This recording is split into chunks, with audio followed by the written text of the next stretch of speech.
Good morning. Welcome to the Friday edition of Daywave Radio.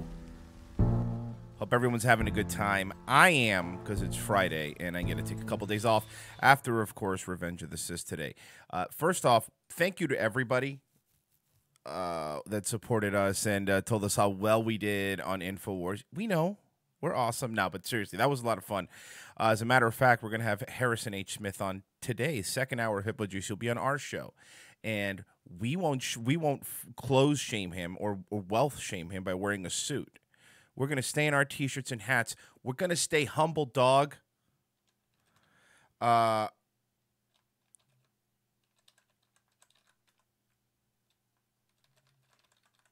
welcome, yes, to the show. It was a lot of fun being on. The one thing that I take away the most, I would say, that I take away the most from the whole experience is you guys really don't realize how professional InfoWars is as a show until you do their show. When you go on InfoWars, what you're looking at on the Skype thing, you're looking at their actual studio feed, like their control room feed. And in the control room feed thing, what you see while you're waiting is you see how many minutes till break. It's actually pretty neat, very legit studio, legit setup. So, they are nothing but consummate professionals in the InfoWars studios. So thank you, Harrison H. Smith, for letting us be on the show. I already saw that Owen Benjamin commented on it. I saw that he was commenting on it, saying like, oh, you know, they had Mersh on because they're just trying to piss me off. I'm like, no.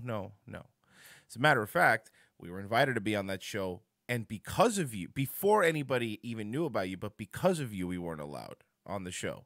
So it's the other way around, Owen. We were just waiting for your stink to wear off. But it was... And then Mersh swears. Of course Mersh had to swear. Come on now. Second hour of ROTC, not Hippo Juice. Sorry. God damn. Look, forgive me. It's early. It's the first thing I do in the morning. So shut up. Shut up and leave me alone. But yeah, no, it was a lot of fun. It was a fun interview. I hope we came across well. I always feel bad though, because we came on after like these people wearing ties and stuff, and we're wearing T-shirts and hats. We really do like a bunch of fucking schlubs, and of course, you guys are like so like, you know, professional. Are we though? Are we professional? Because it's not what I would describe us as. But it was a lot of fun. I had a good time. I would love to do it again. I'll just put to this. Look, we're in the same ilk as Joe Rogan. Here's why. Look, man, our peers in the business. You know, Joe Rogan was just on InfoWars. Revenge of the Sis was just on InfoWars. Same thing, guys. We're at the same level now. You know? And with that, I want to promote our new SNAIL Vitality, which is coming out very soon. We're just basically buying sugar pills in bulk and putting that on there, but that's the only way to support the show. SNAIL Vitality is very important for you, and bone broth, but it's bird bones, so it's not like, it's bird bone broth that we're doing. Bird bone broth. Say that 3 times fast. SNAIL Vitality, of course.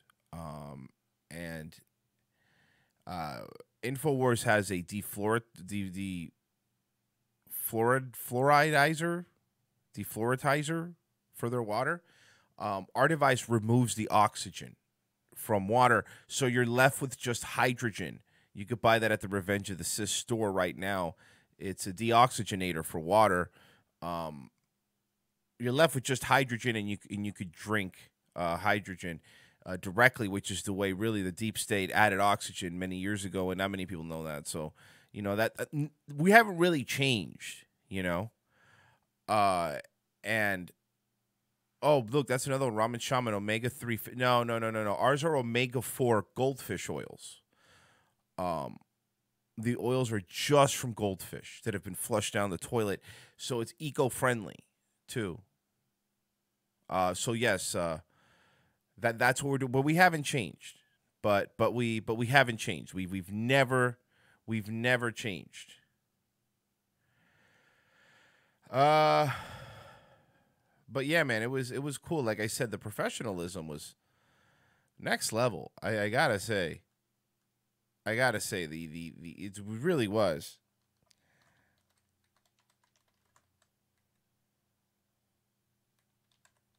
Hold on, I'm setting something up here.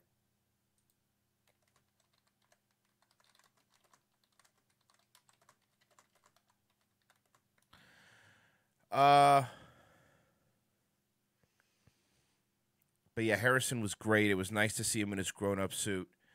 Uh, I mean, look, I absolutely greatly appreciated it. But now, I mean, obviously, us and our peers, Joe Rogan, we hanging out, big brain niggas, the big brain niggas collection.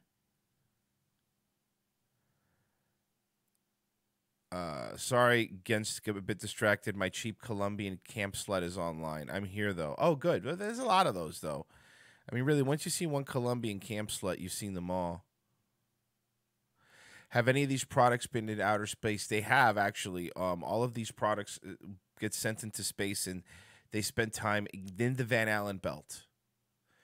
So they get radioactive power. So when they come back, um, you could then have superpowers to fight the deep state. That's what we're doing here at the Revenge of the Sith store. That's what we're doing. We're trying to really revolutionize the supplement industry here at Revenge of the Sith, and the waves day and night. We're trying to really change the game. So like we said, bird bone broth is going to be great. Cis male vitality, which is basically sugar pills. A deoxygenator.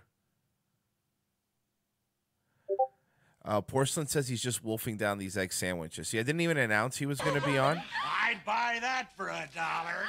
I'm gonna say it. Don't say it. Don't say it. Don't you fucking say it. You gonna say it? I'm gonna say the N-word.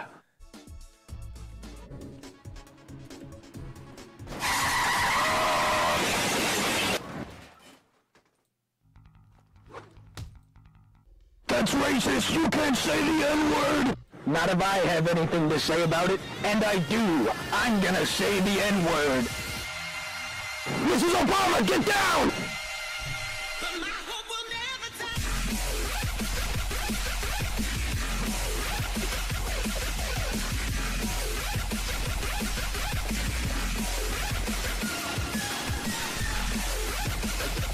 This is really good.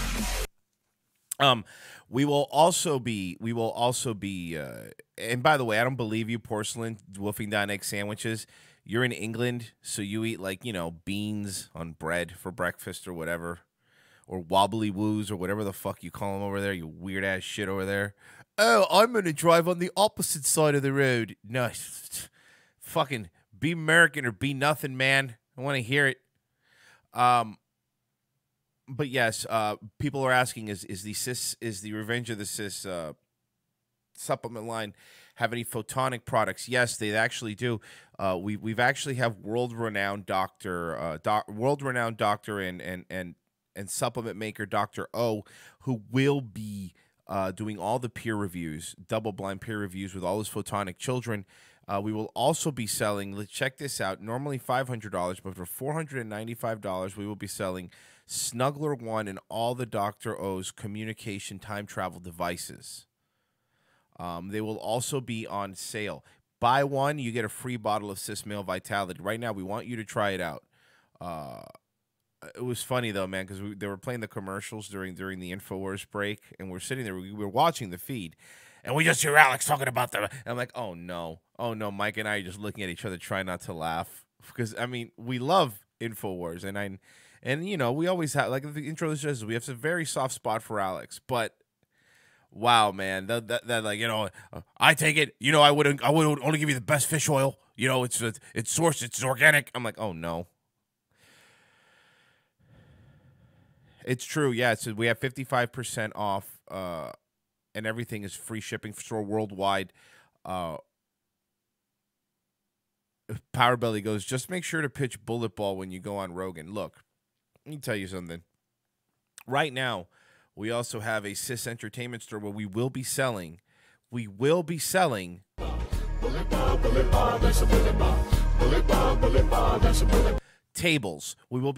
bullet ball tables. And you're right, Snuggler One ROTC Prime gets you free galactic shipping to anywhere in the explored universes. Exceptions, of course, pedophilic vampires do not get shipping to these stores, but it's a bargain really at any price. You're right. ROTC fanny pack, look, that's next. We're going to do everything. We become 100% professional shows. Get your ROTC engraved bullet ball table. Normally they sell for $595. We're selling them for $700 because it has our name on it. So that's still a really good deal. All the balls will be signed by either Mersh or I or someone pretending to be us. They'll be in the store. It's free shipping once you pay a $49.99 handling fee. It goes directly to your home, and you can pay professional bullet ball tournaments. It's the sport the deep state doesn't want you to know about. Okay? And don't forget, once you do that, you could also join the Revenge of the Sis Mug Club. If it's $99 a year, you join the Revenge of the Sis Mug Club. What'll happen is either Mike, myself, or one of our mods will mug you in an alley. And we'll say, Revenge of the Sis motherfuckers, and we'll beat you up when you least expect it. That's the Revenge of the Sis Mug Club. Make sure to join now. It's a great way to support the show and a great way to get beat up. So this is a lot of things that are going on in the ROTC universe, but I just want to be clear. We've never will sell out. We haven't sold out. I think now that we've made it, we're not gonna become shills. So of course, Revenge of the Sis Mug Club, the Sis Supplement Store, officially licensed bullet ball table, and action figures coming out soon by Mattel, are gonna be great. But look, guys, we haven't changed. We're the same people. Okay. We are the same people, all right? Nothing is different.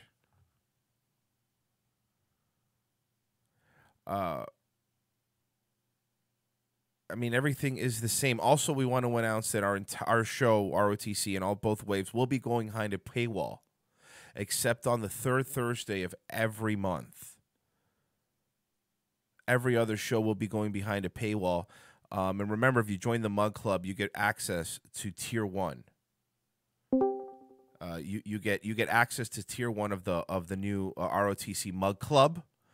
We're really excited to have everybody join the ROTC. Porsalin, you should join the ROTC Mug Club. I'm already a member. I got mugged last Thursday. Yeah, it's great. It was really violent and terrifing, but it's worth the money completely. It's great because you get access to all our shows now that are behind paywalls.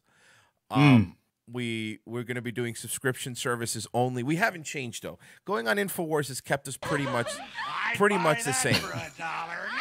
Sign me up for the Mug Club. Do y'all take food stamps? No, we don't take food stamps, but thank you for the donation. What was that, Porsalin? Saying you guys came back with some great commercial advice then. Oh yeah, look, man. My government name is Jennifer, what is and this? I want to be a mattress. One time growing up, I heard someone say, "You are what you eat." So from that day forth, I just started eating mattresses all day, every day. Okay, I've seen this one. I've seen this one. That's the guy who eats mattresses. Thank you for the donation. Yeah, no, look, man, here's the thing. Cis male vitality is taking off. Everybody's really excited about our branded bullet ball tables.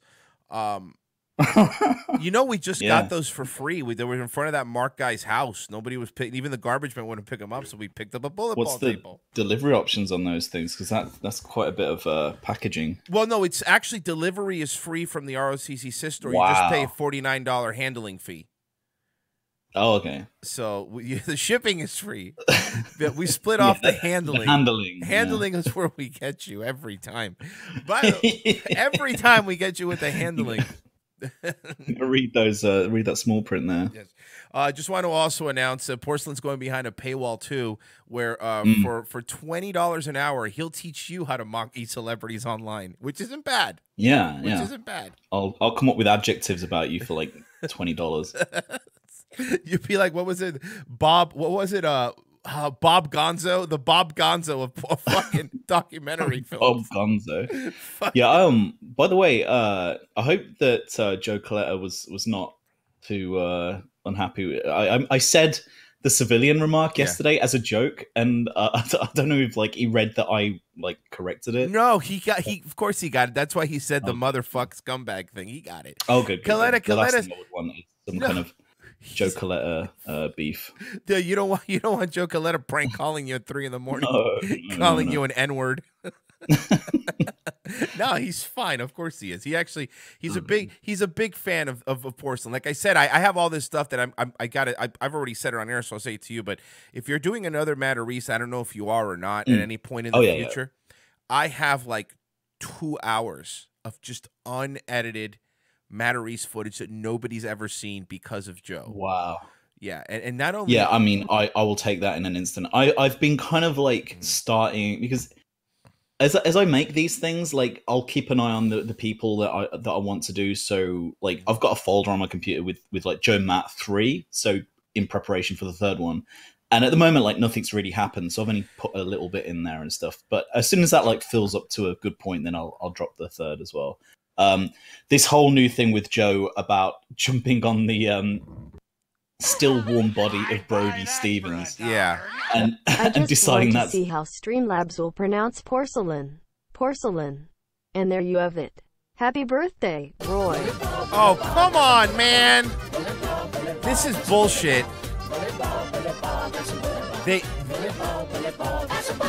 You know that I've created my own hell world to live in.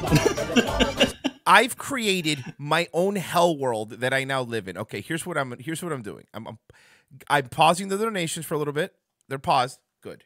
All right. Please still donate, and I will catch up with them at the end of the 1st hour. But I'm sorry, you were saying about the Joe thing? Which Joe? Matt Reese, Rogan, or Coletta? Yeah. So the he tweeted out. I'm sure you guys were all on it already, but literally, as Brody Stevens' body was still warm, he's now decided now's a good time to start a Patreon and a podcast about self-help, literally off the back of his dead friend. So like we've all been giving him a lot of shit, like me and Steve Miller and a couple of other people, kind of giving him shit on Twitter about it, kind of lighthearted. And he's been on a massive blocking spree, and he's now got a thing where you have one chance, like before. No. So I'm really, you know, when you get that like spidey sense that like Joe's about to like do something crazy. Dude. I think something fun's gonna happen with Joe pretty soon. Everybody's, you know, a few people have said that, and here's the other thing. We were watching the footage, and there's little things about the footage. So Joe Coletta, I'll just call him Coletta, was interviewing Matt Reese, and he was interviewing, and then there was little clips there where Matt Reese was trying to punch up the documentary for him and giving him advice like he wanted a piece. It was really weird. He was like, Joe, what if you what if you're like, did you change the protagonist to somebody trying to be a podcaster? And Joe's like kindly going, oh yeah, no, I'll think about that. I'll totally think about that. He's really just trying to give him pointers. It was really cringy and funny to watch. But the footage is great. When did that interview take place, by the way? Well, that interview was in 2015. Oh, okay. So way before all of our. Oh yeah, which makes it better. Which makes it better because so it's just on. It's a whole on. Coletta was making this documentary, No Station Required, and he was going around, and it was about podcasters. You know what it takes to be a podcaster, and he interviewed a lot of people. He interviewed Anthony Cumia. he interviewed the other footage that I'm waiting to get is he interviewed Joe Cumia. Yeah. What the fuck would you interview Joe? Well, I'll explain. He goes, I was never planning on using Joe, but I had to interview him to get the Anthony interview. Oh, I see. It was one of those things where he was like, what am I going to do? So all I know is that Joe took him a tour around his house and showed him his wall of guitars. It was just fucking so cringe. So the documentary ended up not getting made. And but he has all this footage, and I'm like, you're sitting on a gold mine, Joe. Do you understand that? He's about to become an overnight hero of r/O&A. He is. Like that Feed Nana Media guy. He's the guy that did the phone call to the bookstore to confirm how many people were actually at the signing. Yeah. For Cumia, and I think he's the guy that also managed to call Joe recently as well. And he's making a little name for himself around that world right now, and I think he's like built a channel and everything, all off the back of these like little prank call-y things, and he's got a ready-made audience ready for anything that he drops. Like if Joe Coletta drops some of these, then he'll have the whole of the O&A subreddit to prop him up a little. So that'll be kind of interesting. Yeah, he has all those, and I told Joe, it's like, look, man, the documentary fell through, but with this, he has months of content for his show, of content for his show with all these interviews. I would love to see the Anthony interview. That would be my favorite one, because that's when 2015, when Anthony still had hope in his eyes, you know? Yeah. When it was still Why did it fall through anyway? What stopped him from going through that? I don't know if it had to do with funding or real life got in the way. I'm not really sure. I mean, I know he did a lot of filming, but I mean, you know, he's sitting on it now. He should definitely still make content out of it. And I think the funniest thing Joe did yesterday was prank calling that Hampton Inn at the end of the show. Fucking killed me. He's a lunatic. Amazing. He's a lunatic. Like, the one thing I respect about Coletta more than anything is it's hard. Prank calls are difficult. Even the best of the best, you break at some point. He never breaks. He has said horrendous things to people, and he never breaks. But yeah, I mean, he has a gold mine with that. But speaking of that, your documentary, you're at what, 250,000 almost views? Yeah, it's kicked off like crazy. I was saying to you earlier that it seemed that it was plateauing around about 30,000, and I was scratching my head thinking, I mean, I was expecting a bit more than this. And it was just dying. And then something happened. I think it finally just hit the YouTube algorithm or something, or it must have got plugged somewhere or something. And then it was literally like 10,000. Like, it was probably around about at its height, like 6,000-7,000 every hour views. And so I'll be checking in. And the trouble is with that, there's like an inverse effect as well. Is the more the views were going up, the more dislikes it was getting. And I was like, oh, I can see the trend now. And it must have just finally hit the JRE fan base. And it's been so much fun reading some of these comments, because I actually in the Rogan Octagon Discord thing, I've just been clipping them up and putting them in there just for people to kind of get a gist of what these oh, you're jealous, you're a hater, all these kind of things. You'll never be like Joe Rogan and stuff. It's funny because I was reading the comments today, because I saw, but you're 253,000. Jesus Christ. You're at, and then it's 4.4 K upvotes and 3.6 K downvotes. So something hit it. But man, you said it too. We were talking off air, and you were like, I think they're worse than the Bears, and I think they might be. Joe Rogan fans are because crazy. As big a god complex that the Bears have with Owen, like the god complex with Rogan, with their fans, like they worship the ground it's so insane. I actually like I say, I've been kind of like clipping some comments here. I might want to try and read some of them. Hey narrator, suck a dick. This is not a documentary, it's a hack job. You're worthless and biased. Geez, I can taste the upset tears through the documentary. Could anyone be more pretentious? I mean, some of these are kind of valid, I guess. This would be a pretty decent documentary if not for your obvious slant, which became obvious about 30 seconds in. Sort of makes you sound a little jealous. There's a great one, Brian Reynolds. Anyone that would negatively critique Joe Rogan has way too much time on their hands. Joe Rogan is still the same as he'll always be. The only difference now is he believes the moon landings, since he had guests like Neil deGrasse Tyson come on and set the truth straight. He questions everything. Yeah, we get it. We get it. You like Joe. You like Joe Rogan. All right, fair enough. There is people here that they love him. Speaking of cult leaders, everybody who says that has bought Alpha Brain. Yeah. And I mean, look, the thing is, I set out to do two things. Like, the first thing was, obviously, I wanted to make people laugh, and I wanted people to enjoy it in a positive sense. And that, for the first 30,000 views that it got, that happened. It was, there was some negativity around the fact that there might be too many jokes, which is a fair criticism, I would say.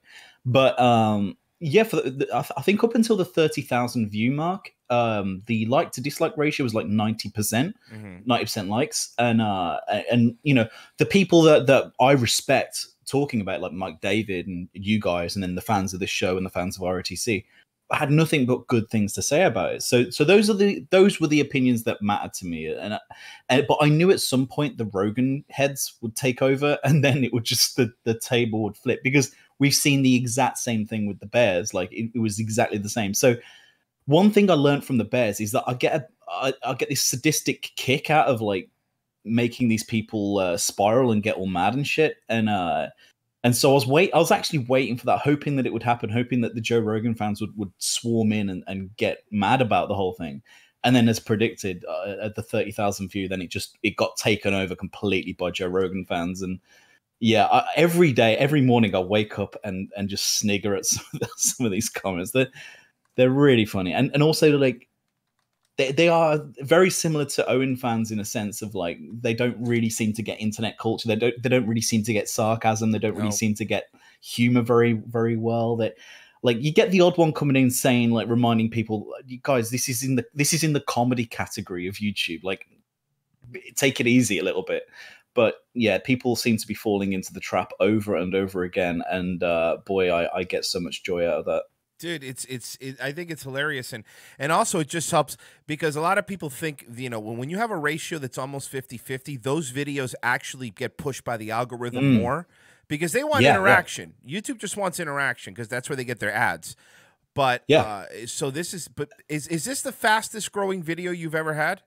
Yeah, dude, it blew. It's now the highest viewed video on my channel, and it's been less than a week. So yeah, I mean, I thought it might break 200 or 300 at a push, but at the current rate that it's going at, I mean, obviously it's going to hit a plateau when most Joe Rogan fans have seen it. But that's a lot. But see, the thing though, that's a lot of people though. Like, exactly. Yeah, that's what I mean. That's a lot of people. The plateau might not. And I think that Joe Rogan fans are curious enough to see if in their suggested videos there's a Joe Rogan documentary. They'll at least click on it to see what it's all about. So I do expect, and look, it's not all about views and all that kind of, I'm not going to say that I don't care about them, like, because, there's a little ego stroking that goes along with it and stuff, but it's not why I do it, and it's not the most important thing. Like, I would sooner do another Joe Matarese documentary than anything else. Like, that's the one thing I'm waiting to do, and no one cares about those. So it's not necessarily about that, but at the same time, like, it's a really strange phenomenon that, and like you said, it could very well push, I don't know, 500,000 maybe at some point. I think you hit a mill. I think you hit a mill. I really do think I doubt a mill. I think 500. I think it will plateau in about a week's time to the degree where it's going up at a much slower rate. But yeah, I think 500 would be, dude, that would be amazing. That would be beyond my wildest expectations to have made content that's and to make original content that breaks 500,000 would be, for me, just the best thing ever. No, I mean, of course it would be. And then I'm looking at your Social Blade, dude. You jumped like 2,000 subscribers, 2,000 subscribs in 2 weeks. That's insane. Wow. Yeah, I haven't even kept an eye on that. But yeah, again, it's really nice validation to see subscribers grow and sorry, I've still got egg in my throat. And to see views grow and all that kind of stuff. That's great and all that. But like, again, I would much rather go down and do another Matarese documentary if I could. Like, scaling big is good for views and traction and all that course. kind of stuff and getting eyes on your channel and everything, but it takes away that like interaction with the target and the fun that you have with like a Joe Matarese or even Owen Benjamin. The fun we had like just fucking with the bears was like, and especially when you had like people like Dolev and Eric Nemmer and Coddington that you could actually real life fuck with a little bit, not in the gay ops sense, but in a kind of like just like tweeting at them and getting them all like mad and shit. Like I miss that, and that's one thing about this Joe Rogan thing that I don't think I will get. I don't think he'll acknowledge it, and I don't think we're going to get any of that interaction. So I want to scale back again. I don't want to do these big people too much if I can help it. I think again, I mean, me and Beige Frequency had a discussion about this, about like how big do we go? Do we literally like start like attacking like Schumer and Jeffries and Rogan and all these big people and Alex Jones and all that kind of things, or do we prefer like the small like Beige Frequency's Cumia documentaries? They work on every single level because you've got Joe Cumia now that's literally spiraling out of control every time a new Beige documentary comes out, and that's literally like 80% of the joy of making these. It's all about like getting that reaction and getting that kind of that interaction with their fan base and stuff. The Rogan one just feels a little bit too ethereal, too kind of like too big to really pin down. Well, no, I mean, that's a good point, and I will agree. The smaller stuff is always, it's more fun, like you said, because it's going to be a lot more difficult to get Joe Rogan to react than it was to get Owen Benjamin to react. It's Joe Rogan. I mean, I will say this. I think that at the level it's at now, if he hasn't seen it, he will see it within the next week, just because the algorithms. Yeah, he will see it on his thing. And naturally, comedian, very well, comedians are very narcissistic. They're very they Google themselves royally. So I do expect that he will watch it, and I think he'll get so far in and just be like, "Oh, fuck this guy, fuck this shit," and probably not talk about it again. And then anytime someone tries to bring it up to him, he'll probably shut it down. There is also the chance that because I don't know how like self-aware and able he is to poke fun at himself. There is a chance, I don't know how big, that he might enjoy it to a degree. That he might be like, oh, okay, yeah, I get it. Like if he understands what it is and realizes that it's not an actual real documentary, and that's one thing that one thing people don't really get. Like I put documentary in the title because it's kind of an inside joke. It's like imagine if documentaries were like this. Right. That's the joke. The joke is like, how crazy would it be if I presented a documentary in this BBC style voice and have all this production and things, but we're talking about Joe Matarese or we're talking about Joe Rogan and fucking Alpha Brain. Like that's the joke. And people are going, this is more of a hit piece than a documentary. It's like, yeah, no shit. It's what it is. That's the bit. It's the beat. That's the beat. But no, I mean that is great. I'm amazed that you said you tried to get monetized and they've never gotten you monetized. No. That's got to be discerning a little bit. I know it's not about the money, but it's still nice. What pisses me off. What pisses me off is not even about the money, but it's like YouTube is now making money off of you. And you don't even get a piece of it. I mean, Joe Rogan's making money off this, so like he can like if he's happy, like at least I can poke fun at him and at least acknowledge that he's probably making a little bit of money off this. And if this breaks 500,000 or anywhere like that, that's not a bad amount of ad money, really. That's a pretty it's a good decent chunk of change. Yeah. Oh yeah, no, I know. I mean, I know how our ad revenue went up just going after Owen Benjamin and the Bears. So I can't even imagine. But that's so. Wait a second. So it's because it has clips of his showing it. It has copyright claim on it. I could probably contest it as fair use, but at this point, like the views are already gone. Like I can't make money off the views that I've already got anymore. And YouTube, there's something that's happened to my channel where YouTube are just not monetizing it. So I've given up on that fight long ago. I could move channels, I guess, but then I'd risk losing the traction all that kind of, and then having to rebuild and stuff. So I'll just come to the conclusion that I'm just not going to do it for the money. I'm just going to do it for the lols.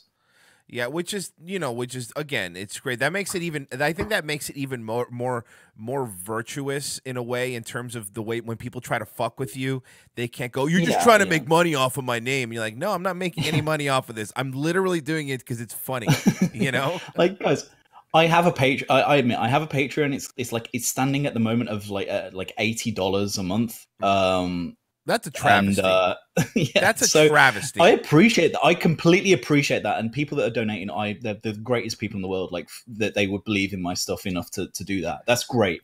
But I'm not relying on that money. Let's say I have to work as well outside of this, and I have to try and make sure that I keep afloat in other ways. So yeah, I don't. I'm in a fortunate position where I don't have to rely on that. And I mean, if it came to the point where I want to take my channel incredibly seriously and it blows up, and then it's a different discussion. But right now, I'm happy where it's at. I'm happy with the scale of audience and the fact that I'm not being, and also with monetization as well. Like, I would literally every video I do, because of the content I use, and I would have to challenge it. Like every video I do, someone will probably have some kind of copyright claim on my stuff anyway. So it just seems like a drag. It seems like a real annoyance to get that sort of cleared. I see, because that's why I wonder. I was thinking about the other day, like how do YouTube pages, YouTube channels like Honest Movie Trailers, for example, or I don't know if you've seen Cinema Sins or stuff like that. These channels that they're playing clips from them, pretty long clips from movies. I mean, right? Yeah. And they're monetized, so they're making money, and they're little. So I wonder how that works. Like, are they exempt from the auto thing? Like, because I just got an email today, right? On Revenge of the Sis, going, congratulations, you guys now qualify to see if someone's using your copyright. They using your copyright stuff. So basically, it's this tool that certain channels have. I guess we have it now. I'll never use it, but where you could upload your video or whatever your video, and then it'll scour YouTube if anyone's using your video, and then it says, then you can take action, is what it said. It was, and I'm reading this going, Jesus Christ, more people are going to start getting whatever this fucking tool is, and they're just going to destroy this. Here it is. Revenge of the Sis introducing the copyright match tool. Frustrated by re-uploads of your content? Good news. With the new copyright match tool, we'll automatically find content on YouTube that matches your own. You simply review the matches and choose your next step. The copyright match tool in action. Create and upload your video to YouTube. We'll let you know when we find copies of your content. Review matches and take action. Oh my God. Yeah. So now more people are going to get this tool. More people are going to go there, and there's going to be a lot. It's going to be a lot of copyright claims. It's what's going to happen, and there's going to be a lot. They're hurting themselves here, because now they're going to have to go through. Because I'm in the new thing now after the failed entertainment. I'm fighting everything, not because I want money, but because fuck them. Yeah. They don't deserve. Yeah, and like you said, it's the manpower behind having to deal with that elevated amount of of complaints and submissions to them.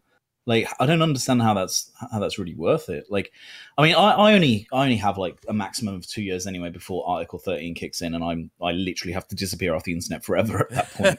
But yeah, I'm really hoping that. I don't know what kind of difference this Brexit thing's going to have with Article 13. Everything I'm reading is really ambiguous about it, and it depends on, I guess, what kind of agreement we have. If we leave the European Union and are exempt from EU laws, which I think is one of the big contentions in the whole debate, then I think there's a good chance that Article 13 won't apply. But even if it doesn't, I think that it's something that my tyrannical government will probably just implement anyway. So I'm not very optimistic about that. So let's be honest, my channel has a shelf life. It has an end by date, because Article 13 is going to kick in, and I literally can't do anything that I'm doing now with Article 13. So well, I mean, enjoy it while you can is essentially the point. You can. All you have to do is either move. I can VPN it. You VPN it. Say that again. You could just get a PO box in Delaware, and just use that as your address, and there you go. Now you're American Porsalin, and just do the next documentary, like talking like Carlos Navarro, and then you'll be fine. Yeah. They'll have to leave you alone. But I'm really, really terrified of where it's going to lead, because there's also the whole thing about, like, people in the EU won't be able to view a lot of material from that you guys can view. Like, even something like Revenge of the Sis, if you're using copyrighted content that Article 13 doesn't necessarily like, I might not be able to watch that. I'll probably have to VPN it, like, completely. So okay, so tell me more about this article, because I mean, I obviously know the broad strokes. I think a lot of Americans have been following it, but what is it? What does it do? I think I probably in the same position. I probably know the broad stroke. I've heard the headlines about it, so I'll probably am not the best person to talk about it. From what I understand, the so-called meme ban or whatever it is. From what I understand, it is designed to recompense the people that hold copyright things. So, for instance, if you're using music that's licensed to a musician or anything like that, it's now going to hold the platform responsible rather than the user. So what it used to be is if I was using copyrighted material, they would come after me. They would basically, request that I take it down. And if I don't, then I'm liable. So they've now changed it. So now the platform's liable. So YouTube's liable. And obviously YouTube being YouTube, they, excuse me, they don't want to go through dealing with the innumerable number of these kinds of cases and stuff. So they're just going to instead just do some kind of blanket method of they'll basically not allow people in the EU to view things at all, because it's a lot easier and costs them a lot less money than having to deal with each individual case individually.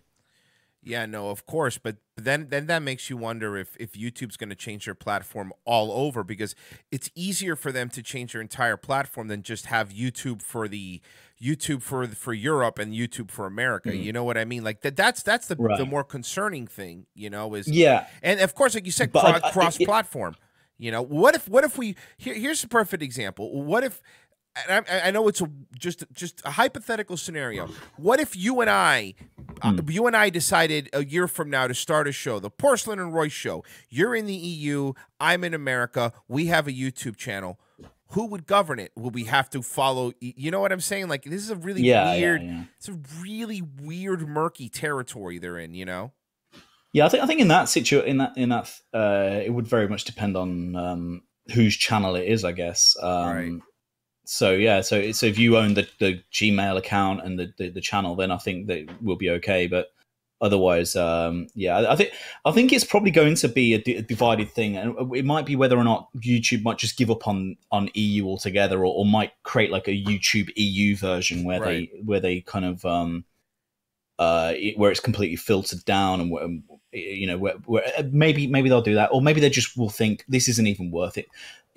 We've got the rest of the world. We'll just pump our stuff to keep it in America and pump our stuff to the rest of the world. So sure. Or it could, and it could. Are you just dropping things? It could be. Sorry, yeah. Okay. It could be. It could also be something where when you upload a video, now that they scans for copyright stuff, and you'll just get an email that says your video is banned in the EU. Yeah. I think that's exactly where it's going to go. Yeah, definitely. So yeah, I think it's going to be like that. And I mean, there's obviously ways around it. For me, I can just get a VPN and, like you said, get an American PO box, and just, or there's a number of ways I think a lot of EU creators are going to get around it. So it's pretty stupid, but at the same time, it's gonna impact how we view YouTube as a continent as well, which is terrible. Well, I just really hope this Brexit thing really has some kind of implication to the Article 13 stuff. Like, I will take the weakest, softest Brexit imaginable if it means getting us out of Article 13. Because let's be honest, like, whatever Brexit we have, it's still, I don't trust my government and my nation to be able to fulfill Brexit terms to any sort of degree. Really, I don't think it's going to make any change in immigration, for instance, or in trade. I think it's all just a bit of hyperbole. But as long as we get out of this Article 13 stuff somehow, then as me, from what I'm interested in, that would be perfect. Yeah, no, that would be great. But if it ever happens, I mean, I remember a year ago covering on Revenge of the Sis, where old Dumpy Pants McGee was like, "Oh no, we're gonna be out by March 2019," and they just keep. Look, man, I know it's different over there. I understand, but Yeah. do you understand in America, if we voted for something and it took them this long to implement, at this point we would be fucking marching on the streets, like because you say what you want about us, like when we vote, it's like all right, that's it, we fucking voted. This is what's happening. Over there, it's like right. It's this weird grip that they have, and you're right. It probably is going to be a soft Brexit. That's my guess. Well, that's the whole thing about when we activated Article 50, which is the sort of activation code thing to get out of to start the process of getting out of the European Union. That does take 2 years. It's something that's not really negotiable. It's something that we can't try and hasten up or anything. Right. That is just a 2-year process and then you're given a date 2 years down the line, and that date is coincidentally today. We're supposed to leave today. Like it's an absolute crazy situation we've landed ourselves in, that we're not leaving the European Union today. Instead, we managed to negotiate with Juncker and Tusk and get ourselves an extension because obviously our politicians are completely arse over head on how to do this. They're still at the point where Theresa May's deal has been so bad. It got voted down by a record number the first time. Then it got voted down by like 150 votes. Now she's trying to put it through a third time, but being blocked by the House Speaker, John Bercow, because you're not like he's citing some 16th century law saying you can't submit the same thing like twice in a row. So now, she's scrambling now, trying to think of how she can submit this for a third meaningful vote. Meanwhile, she got kicked out of Parliament. The government got kicked out of Parliament for the day so that they could negotiate a deal outside of the government's deal, basically trying to strong arm the government to go for a deal.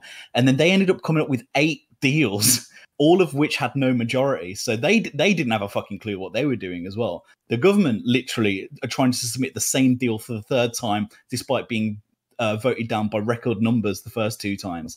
So I don't even know where we go from here. At the moment, I think it's going to be a case that Theresa May is going to try and get her deal voted through again today. Actually, I think the third vote is due to happen. And yeah, so I think that's going to fail miserably. And then what happens then is the European Union settles 2 dates. So the first date is I think it's like April the 16th or something around that date. And if we can't agree a deal in our own government, which we've not been able to do for 2 years now because we're incompetent, then we have to leave by April the 16th. If we do agree a deal within our own government, then the leave date is extended till like May or something. So as it stands, considering that no deal has a majority, that Theresa May's deal is going to be voted down, we could very well be leaving without a deal on the 16th of April, which for me would be absolutely ideal and perfect, because then we can trade on World Trade Organization rules. Yep. And this WTO terms, like this is basically if we leave without a deal, we get to trade on like just the World Trade Organization rules, which a lot of countries do. We could even go on like a Canada Plus style trade agreement. We'll kill it. America want to trade with us tomorrow. That's my point with the whole Brexit thing is like it's the UK. It's gonna be we'll be fine. This isn't some shit podunk third world country. This isn't Zimbabwe.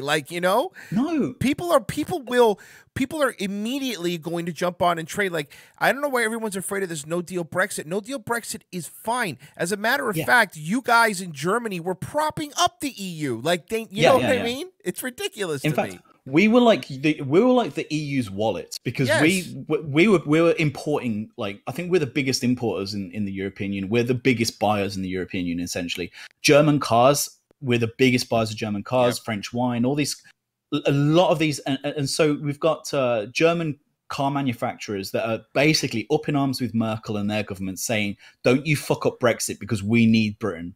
All these companies are saying to their countries, don't you fuck up Brexit because we need Britain. Britain are buying our shit. Britain's the biggest guys that are buying our shit right now. So if you think that if we leave the European Union, China, all these other manufacturing countries, nations like India and China, all these, do you not think they'll be knocking on our door saying, hey, buy our shit, please? Of course. Of course they will. Absolutely. And we will get...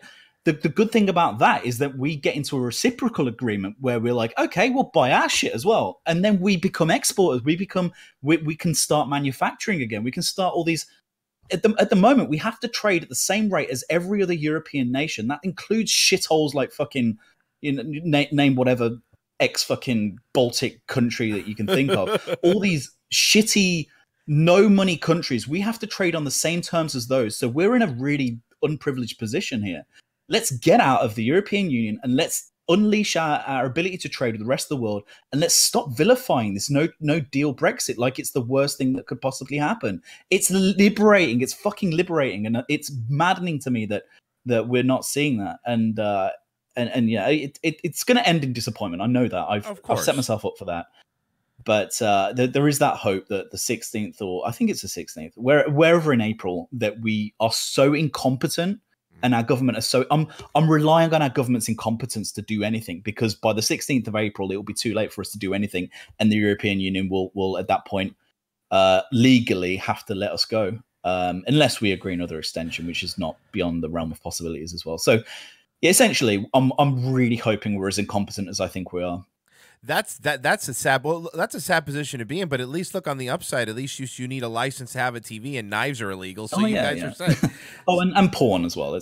Oh my God, we didn't talk about that. Hold on, that's Jesus Christ. Yeah.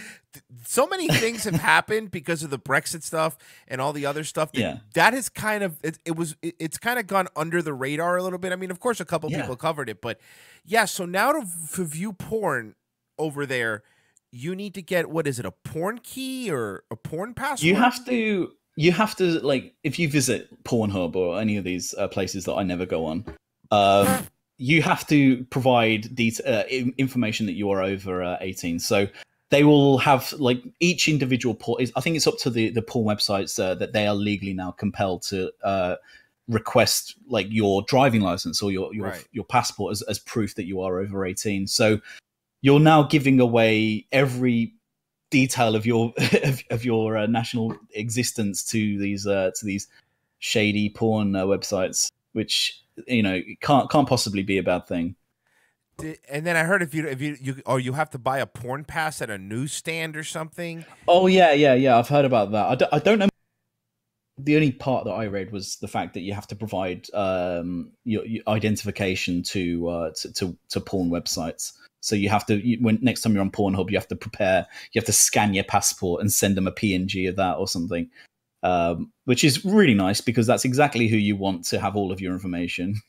Dude, and they're gonna make a database, and they're gonna know everything you jerk off to, and then when the government asks for your jerking off, then they're gonna be like, oh, you're jerking off to a girl who calls the guy the N-word, so now you're gonna that's a hate crime, and it's crazy. It's insane to me. It's insane to me how much stuff, because they'll absolutely use it initially to be like you see like it helps pedophilia cases or anything, some guy out there is beating off to kids or anything like that, and he's stupid enough to have provided his passport information, then obviously that's incredibly easy for charges and for arrests to be made, of course. But the fact of the matter is our country now is there was something that was passed not long ago where violent porn, I think, is now, I don't know if it's illegal, but it's now like something that they're talking about. So these are things like choking and I'm not like into that, but like it's things like choking and BDSM and like gagging and throat fucking, all those kinds of like disgusting things that, again, I don't necessarily do myself, but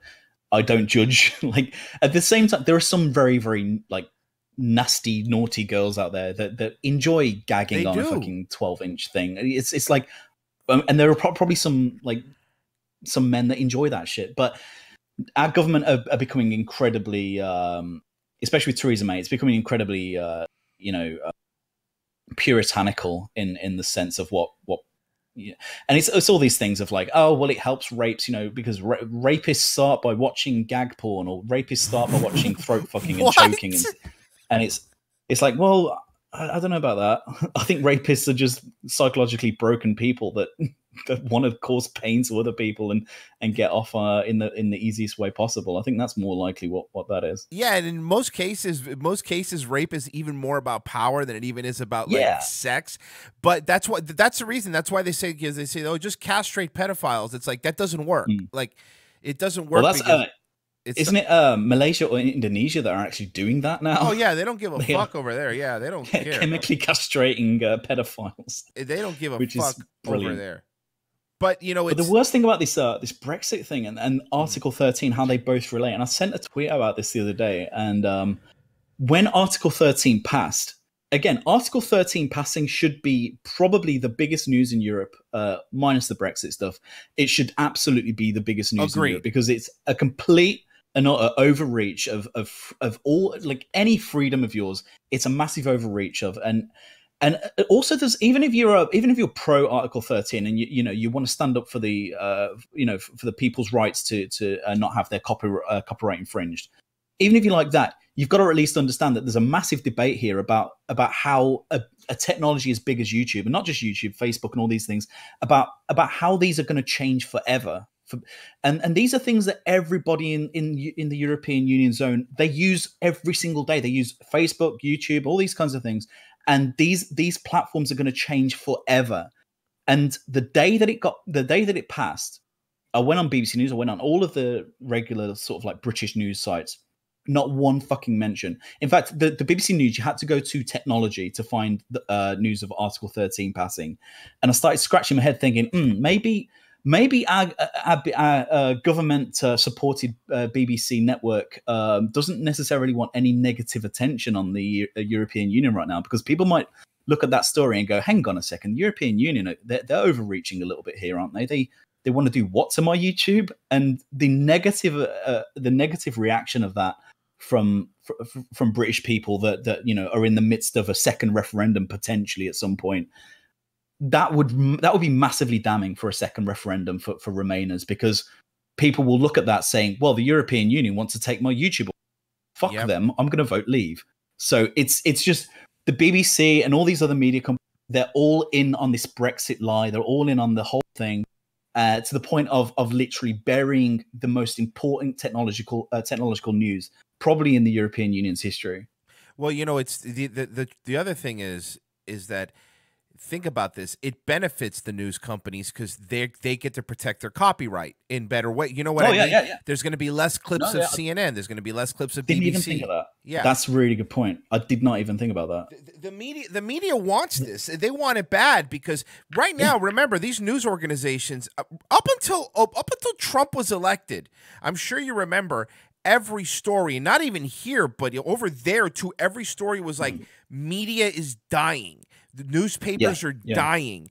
They're losing money. They're losing everything. And of course, the moment Trump got elected, they all got a boost because they all went on the, but they're still dying. Like over here, when Obama in January expired something Obama had signed into law that was like the Truth in Media or something, which gave like $5 billion or something ludicrous to media companies. And the moment that expired, that's when you saw all those massive layoffs of BuzzFeed and Vice and all that, because we were, as a government, we're propping up media companies. We're giving them a bailout like GM. Wow. Yeah, and then once that's why all those firings, you saw them happen, and they cut the fat. They had to cut all the opinion pieces, all the editorials, all of that stuff was cut. But yeah, the motive is really clear now that you've. I did actually, when Article 13 was first put through, I did at that point make the connection of like, oh, okay, so that it's media companies protecting themselves.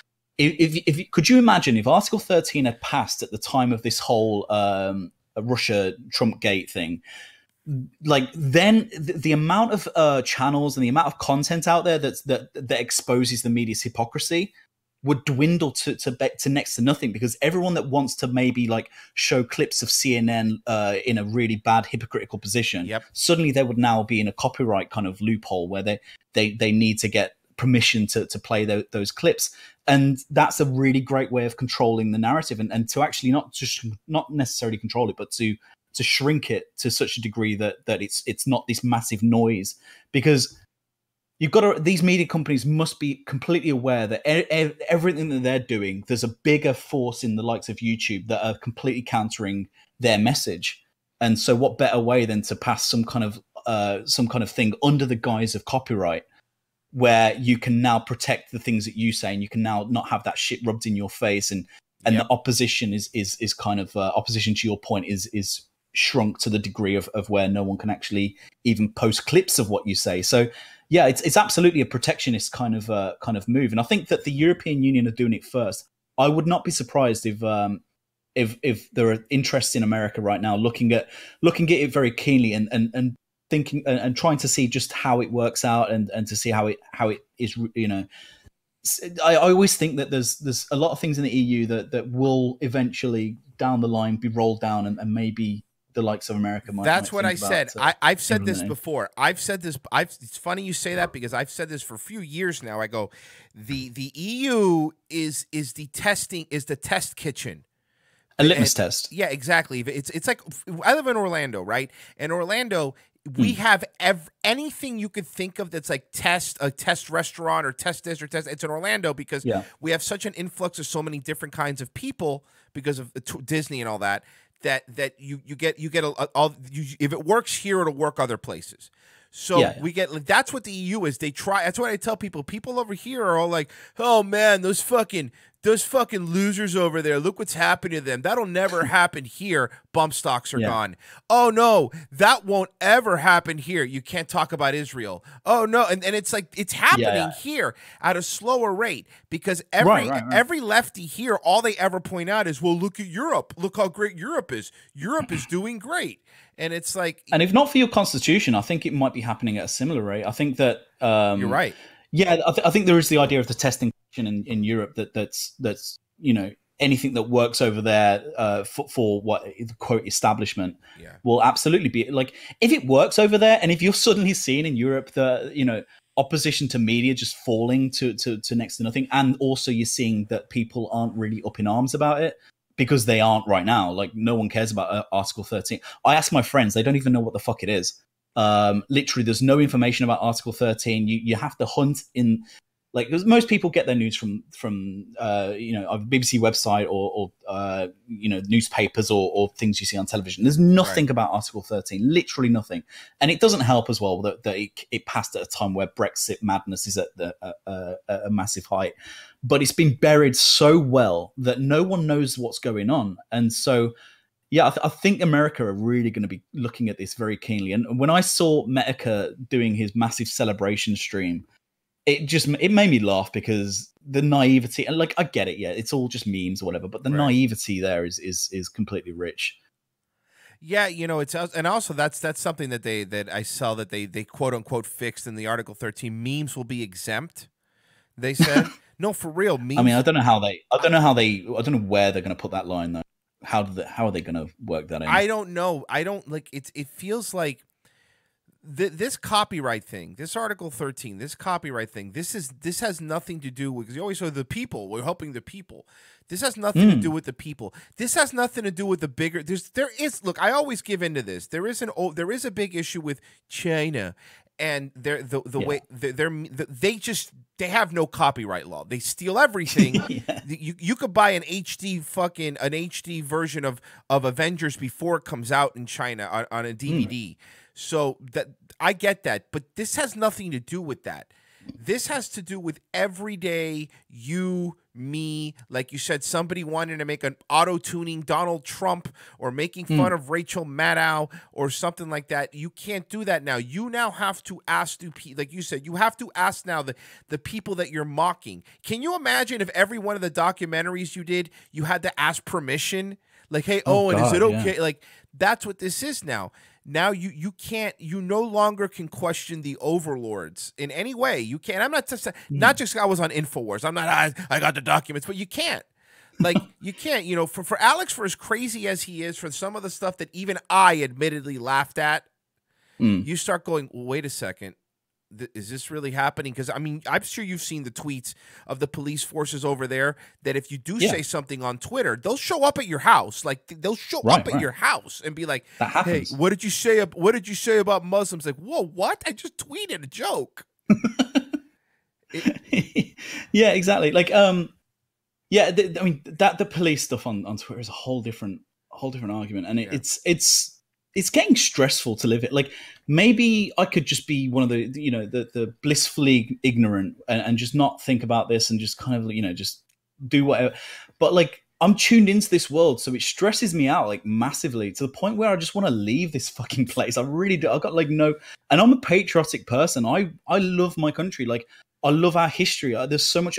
Like you can travel around my country, and there are beautiful places. I've traveled with my job. I have to travel up and down the country. I go absolutely everywhere, and every time I go places, I stop by and I check it out, and I look around, and I have a little mini tour everywhere I go, and it's great. It's a really really beautiful country, but it's to the point where I just don't want to be here. I really don't want to fucking be here because it just feels like everywhere you go, people are. I hate to say that they're treading on me, kind of thing, but it feels like that. It really does feel like that, and it feels inescapable as well. It just doesn't feel like there's any refuge, and it feels like there's no one out there that, apart from like a Nigel Farage, who literally has no parliamentary power whatsoever. There's no one out there that's fighting for you. No one out there that's batting for you. It's just so blackpilling. It is. No, I mean, I can't. And then, you start thinking, because everyone's like, oh, come to America. For what? Give us 5 years. Like, you know what I mean? you say what you want, but now there's people actively campaigning. Fucking Robert Beto O'Rourke. Fucking Beta O'Rourke already. Beta O'Rourke already has been already saying things like, well, the Constitution is kind of old, and why are we still following that? And it's like, these are things that are being floated here. You know what's being floated here? But like by legitimate candidates like Pelosi, which we would agree is a de facto leader of the Democrats here. It's being 16-year-olds should vote. That's the new thing. That is the new thing that they're pushing, and they're pushing hard. That 16-year-olds now should vote because the Electoral College should also be abolished. They're looking for a constitutional amendment. It's like they're not going to be happy until that pesky Constitution is out of the fucking way, because that's really what's holding them back. I think people are stupid enough that they don't see that connection as well. That they don't see the. We're not fucking idiots. Of course, we know why you want to lower the vote. Same thing with this Brexit thing. They want to do a second referendum now because like a couple of million of old people have died since the original Brexit vote, and also a few million people are now eligible to vote. And obviously the younger generation are more likely to vote Remain, and the older generation are more likely to vote Leave. So I guess it's just the same thing over, like the second if we get a second referendum, honestly, it's just. If you're talking about Britain as one of the traditional democracies of the world, and you can make the argument whether a democracy is the best form of parliament, the best form of governance, and then you hear that quote where it's the worst one except for all the others. I think it's exactly. But this is the biggest. I do believe this is the biggest betrayal of democracy I've seen anywhere in the Western world, and this should be something that is spoken to at length by every other Western nation in the world, because where you've got the will of the people so easily ignored and so just blatantly just disregarded in this way, that's got to be a huge red flag for anywhere else in the like. I know that you guys don't necessarily have referendums, but imagine if this was the Trump election, and 2 years down the line people start saying, well, this Trump thing hasn't worked out, hasn't it? Maybe people that voted for Trump, maybe they were just misinformed. Maybe they were lied to during the election process. Maybe the election, and they did try the election was rigged thing. But then imagine if they just flat out said, okay, well, we'll try again. We'll see. We'll run the numbers and we'll see if we can do it again. And then the worst thing is as well is that the people that voted Leave the first time, they've lost so much faith in democracies, so much faith in the election process that they just don't even want to vote the second time. That there's such apathy in the electorate that the next time the votes ran, the only passionate electorate is the pro-Remain side, because they feel like they've got a chance to overturn the biggest mistake of what they see as of British history. Whereas the pro-Leave side, they're like, well, obviously the world is against us. What's the fucking point? We might as well just not turn up. And that's the way and they're hoping that there's the apathy breeds. That's what they're hoping for. Well, it's this is the way I look at it. If a third world country was doing this, the UN would be condemning it right now. Like if a third world country was subverting democracy this way, the UN would be saying, you can't do that. that's the dictatorship. You're subverting the will. You know, the UN has condemned countries for less, and I think that it's very telling that the UN. You know, I got told by somebody today on Facebook. I had some sort of argument. It was some sort of edgelord, some Canadian, of course, talking shit about Trump or whatever. And of course, all I said was like, yeah, no, I get it, but he's still the leader of the free world. Like, you could hate him, but that's what he is. And then somebody wrote, in all seriousness, to go, excuse me, sweetie, but Merkel's now the leader. Merkel's now the leader of the free world. And I just wrote like 3 paragraphs of laughing. I go, Merkel doesn't even have a government right now. Like, you think, and then they posted like an opinion piece. And I'm like, yeah, no, I get it. If you think Merkel's the leader of the free world, I don't know what the fuck to tell you. And they were trying to push that for a while.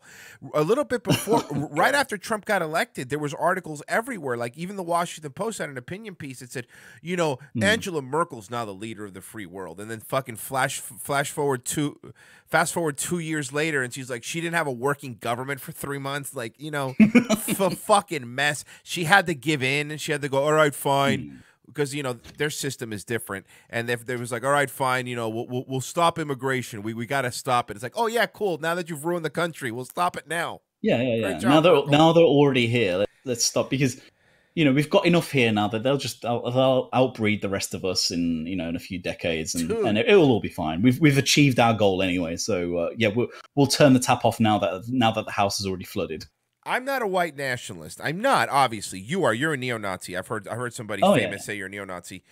Fully fledged. Yeah. You're a real kill card shot. Card carrying. Card carrying neo-Nazi. A pedophile.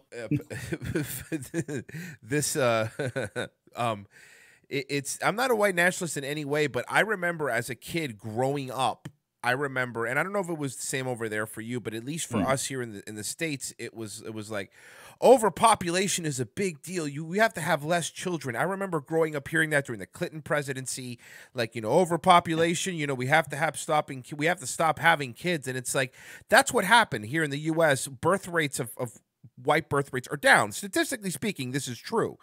And the only people who listen to overpopulation was us. India kept fucking, you know what I mean? Like China kept fucking, everybody else kept fucking, and we fell for it. And so even now, where Trump's like, look, we have a great workforce, we have to have a lot more people come in and immigrate. Shut up, Trump, build the wall. You know, it's the same like hypocritical shit with the you know, global warming stuff. Like, oh, you've got to make sure that you you know, stuff, you know, make sure you recycle and stuff. And meanwhile, like, India have rivers of garbage that flow into the sea every single day. Like, it's just like, what's the point? It's the same thing. We need to curb our population growth. Oh, meanwhile, India and China are they're just like unhinged, complete masses of people being born. It's just like, why are we being held to different standards than the rest of the world? Because evil white men are evil, dude. Oh yeah, I mean, other than that obvious reason. Listen, your privilege doesn't let you understand why you're being held to a different standard. You bigot. You're not allowed to make clips, bigot. We're taking them away from you. You can't have fun. You have to just sit there and apologize to every colored what I do is when I walk on the street, if I see a black dude, I go, I'm so sorry, sir. And then they look at me and they go, what? Leave me alone. And I'm like, okay, fine. And you know, the truth of the matter is like, outside of this Twitter explosion and Facebook, like, most people in the real world don't give a fuck, you know, like, you know, some black dudes on the low, they won't even say it, but some black dudes on the low still think Trump's a fucking G, like, you know, they're like, oh man, this guy fucked a porn star, has a supermodel wife, and now he's the president. Yo, he eats McDonald's just like I do. This guy's dope, but they can't say that. That nigga my prison, man. Yeah, exactly. It's like, but they're not allowed to say that. And I think it's what happened is the minority, man. The minority now has a voice. All those nerds in school are hopping on Twitter, you know? Yeah. All those hipsters that sat at their own table, and like the goth kids in South Park smoking outside. And all they've got to do is fill the most influential cities in America. Like, you just fill those with the marginalized. and then suddenly it feels like they're talking for the whole of America, and it's that whole thing of like New York, the only other cities that it sees is Chicago and LA, and so you just fill these cities with the marginalized and kind of like whiny shit, and then they can speak for the rest of the country, and they're powerless to do anything about it because they don't hold any influence in Utah or in fucking Arizona. Yeah, look, man, I hate. Hold on, let me get through these two. Let me see if I have Yeah, notifications. Take a second. All right, let's see. All right, go. There it goes. Buy that for $1. Hey guys, it's Friday. Let's get those shirts off. It's already off, brother. It's already off. And then I got another super chat. Hey, please drop your keys again, Porsalin. That's from Packwave. I'd buy Oh, that for $1. yeah. That was that one. All right. But yeah, New York, man. I'm so glad you brought New York, the San Francisco, and all that. Like, I have a lot of friends on Facebook that are comics that are I'm going to use air quotes, comics in New York, because that's where everybody goes. And when I mean they're comics, I mean they're Uber drivers who do open mics.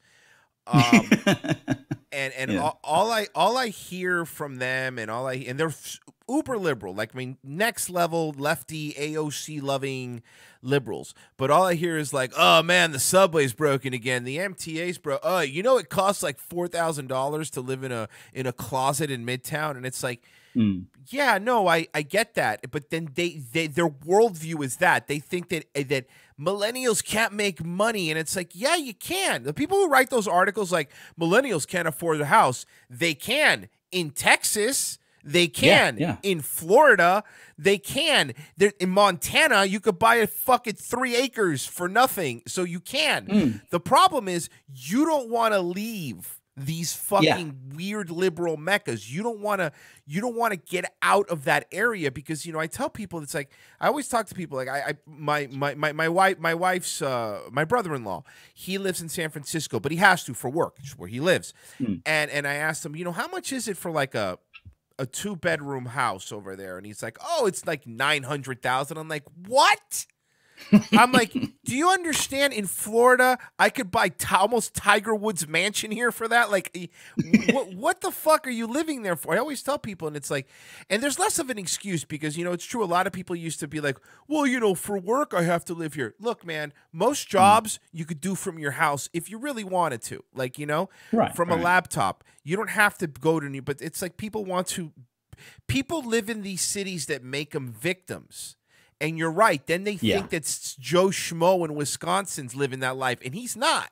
You know, he's living an okay life. He owns a house. And these people. That's why they want the electoral college to abolish here, because if that happens, 3 cities would decide the presidency. And what would happen is exactly presidents wouldn't run or wouldn't try to help other states. They would just be like, look, if New York's happy and San Francisco's happy and LA's happy, then I'm going to win the presidency. And that's why, like, the smugness of New Yorkers, and I have a lot of friends who are New Yorkers, and they always get mad at me because, you know, I have conservative friends that live in New York, but they're still like, New York's the best city in the world. I'm like, is it, dude? You could kill a 9-month-old fetus. Is it awesome? Like, is that amazing to you? People piss on the streets. It's one of New York's one of those places where you could be a millionaire and still have to take a fucking train where bums piss on to get to places. And it's like, it's a weird disconnect for cities like that and the real and I call it the real world because the majority of the world isn't New York, you know? It's a really false idea of what America is. It's like it's like the same with London here. And I think that they're trying to do a similar thing over here and have it presentation or something like that, where it's more in tune with population than it is with counties and districts and things like that. And again, we'll absolutely come under the exact same issues that you guys have, because London may as well be a completely different country. It may as well be a completely different place because politically, culturally, demographically, it's nothing like the rest of the country. And we saw that with Brexit massively. The fact that we've got, you know, Sajid Javid and who's Muslim mayor there as well, Sadiq Khan, trying to speak for the rest of the country as to what we want as a nation out of Brexit, and it's just so completely off. They just have got completely the wrong take on all of it, and and they're trying to do the same thing over there as well. Of let's make elections more reflective of population. It's like, well, yeah, London has literally like over 15-20% of the total like country's population.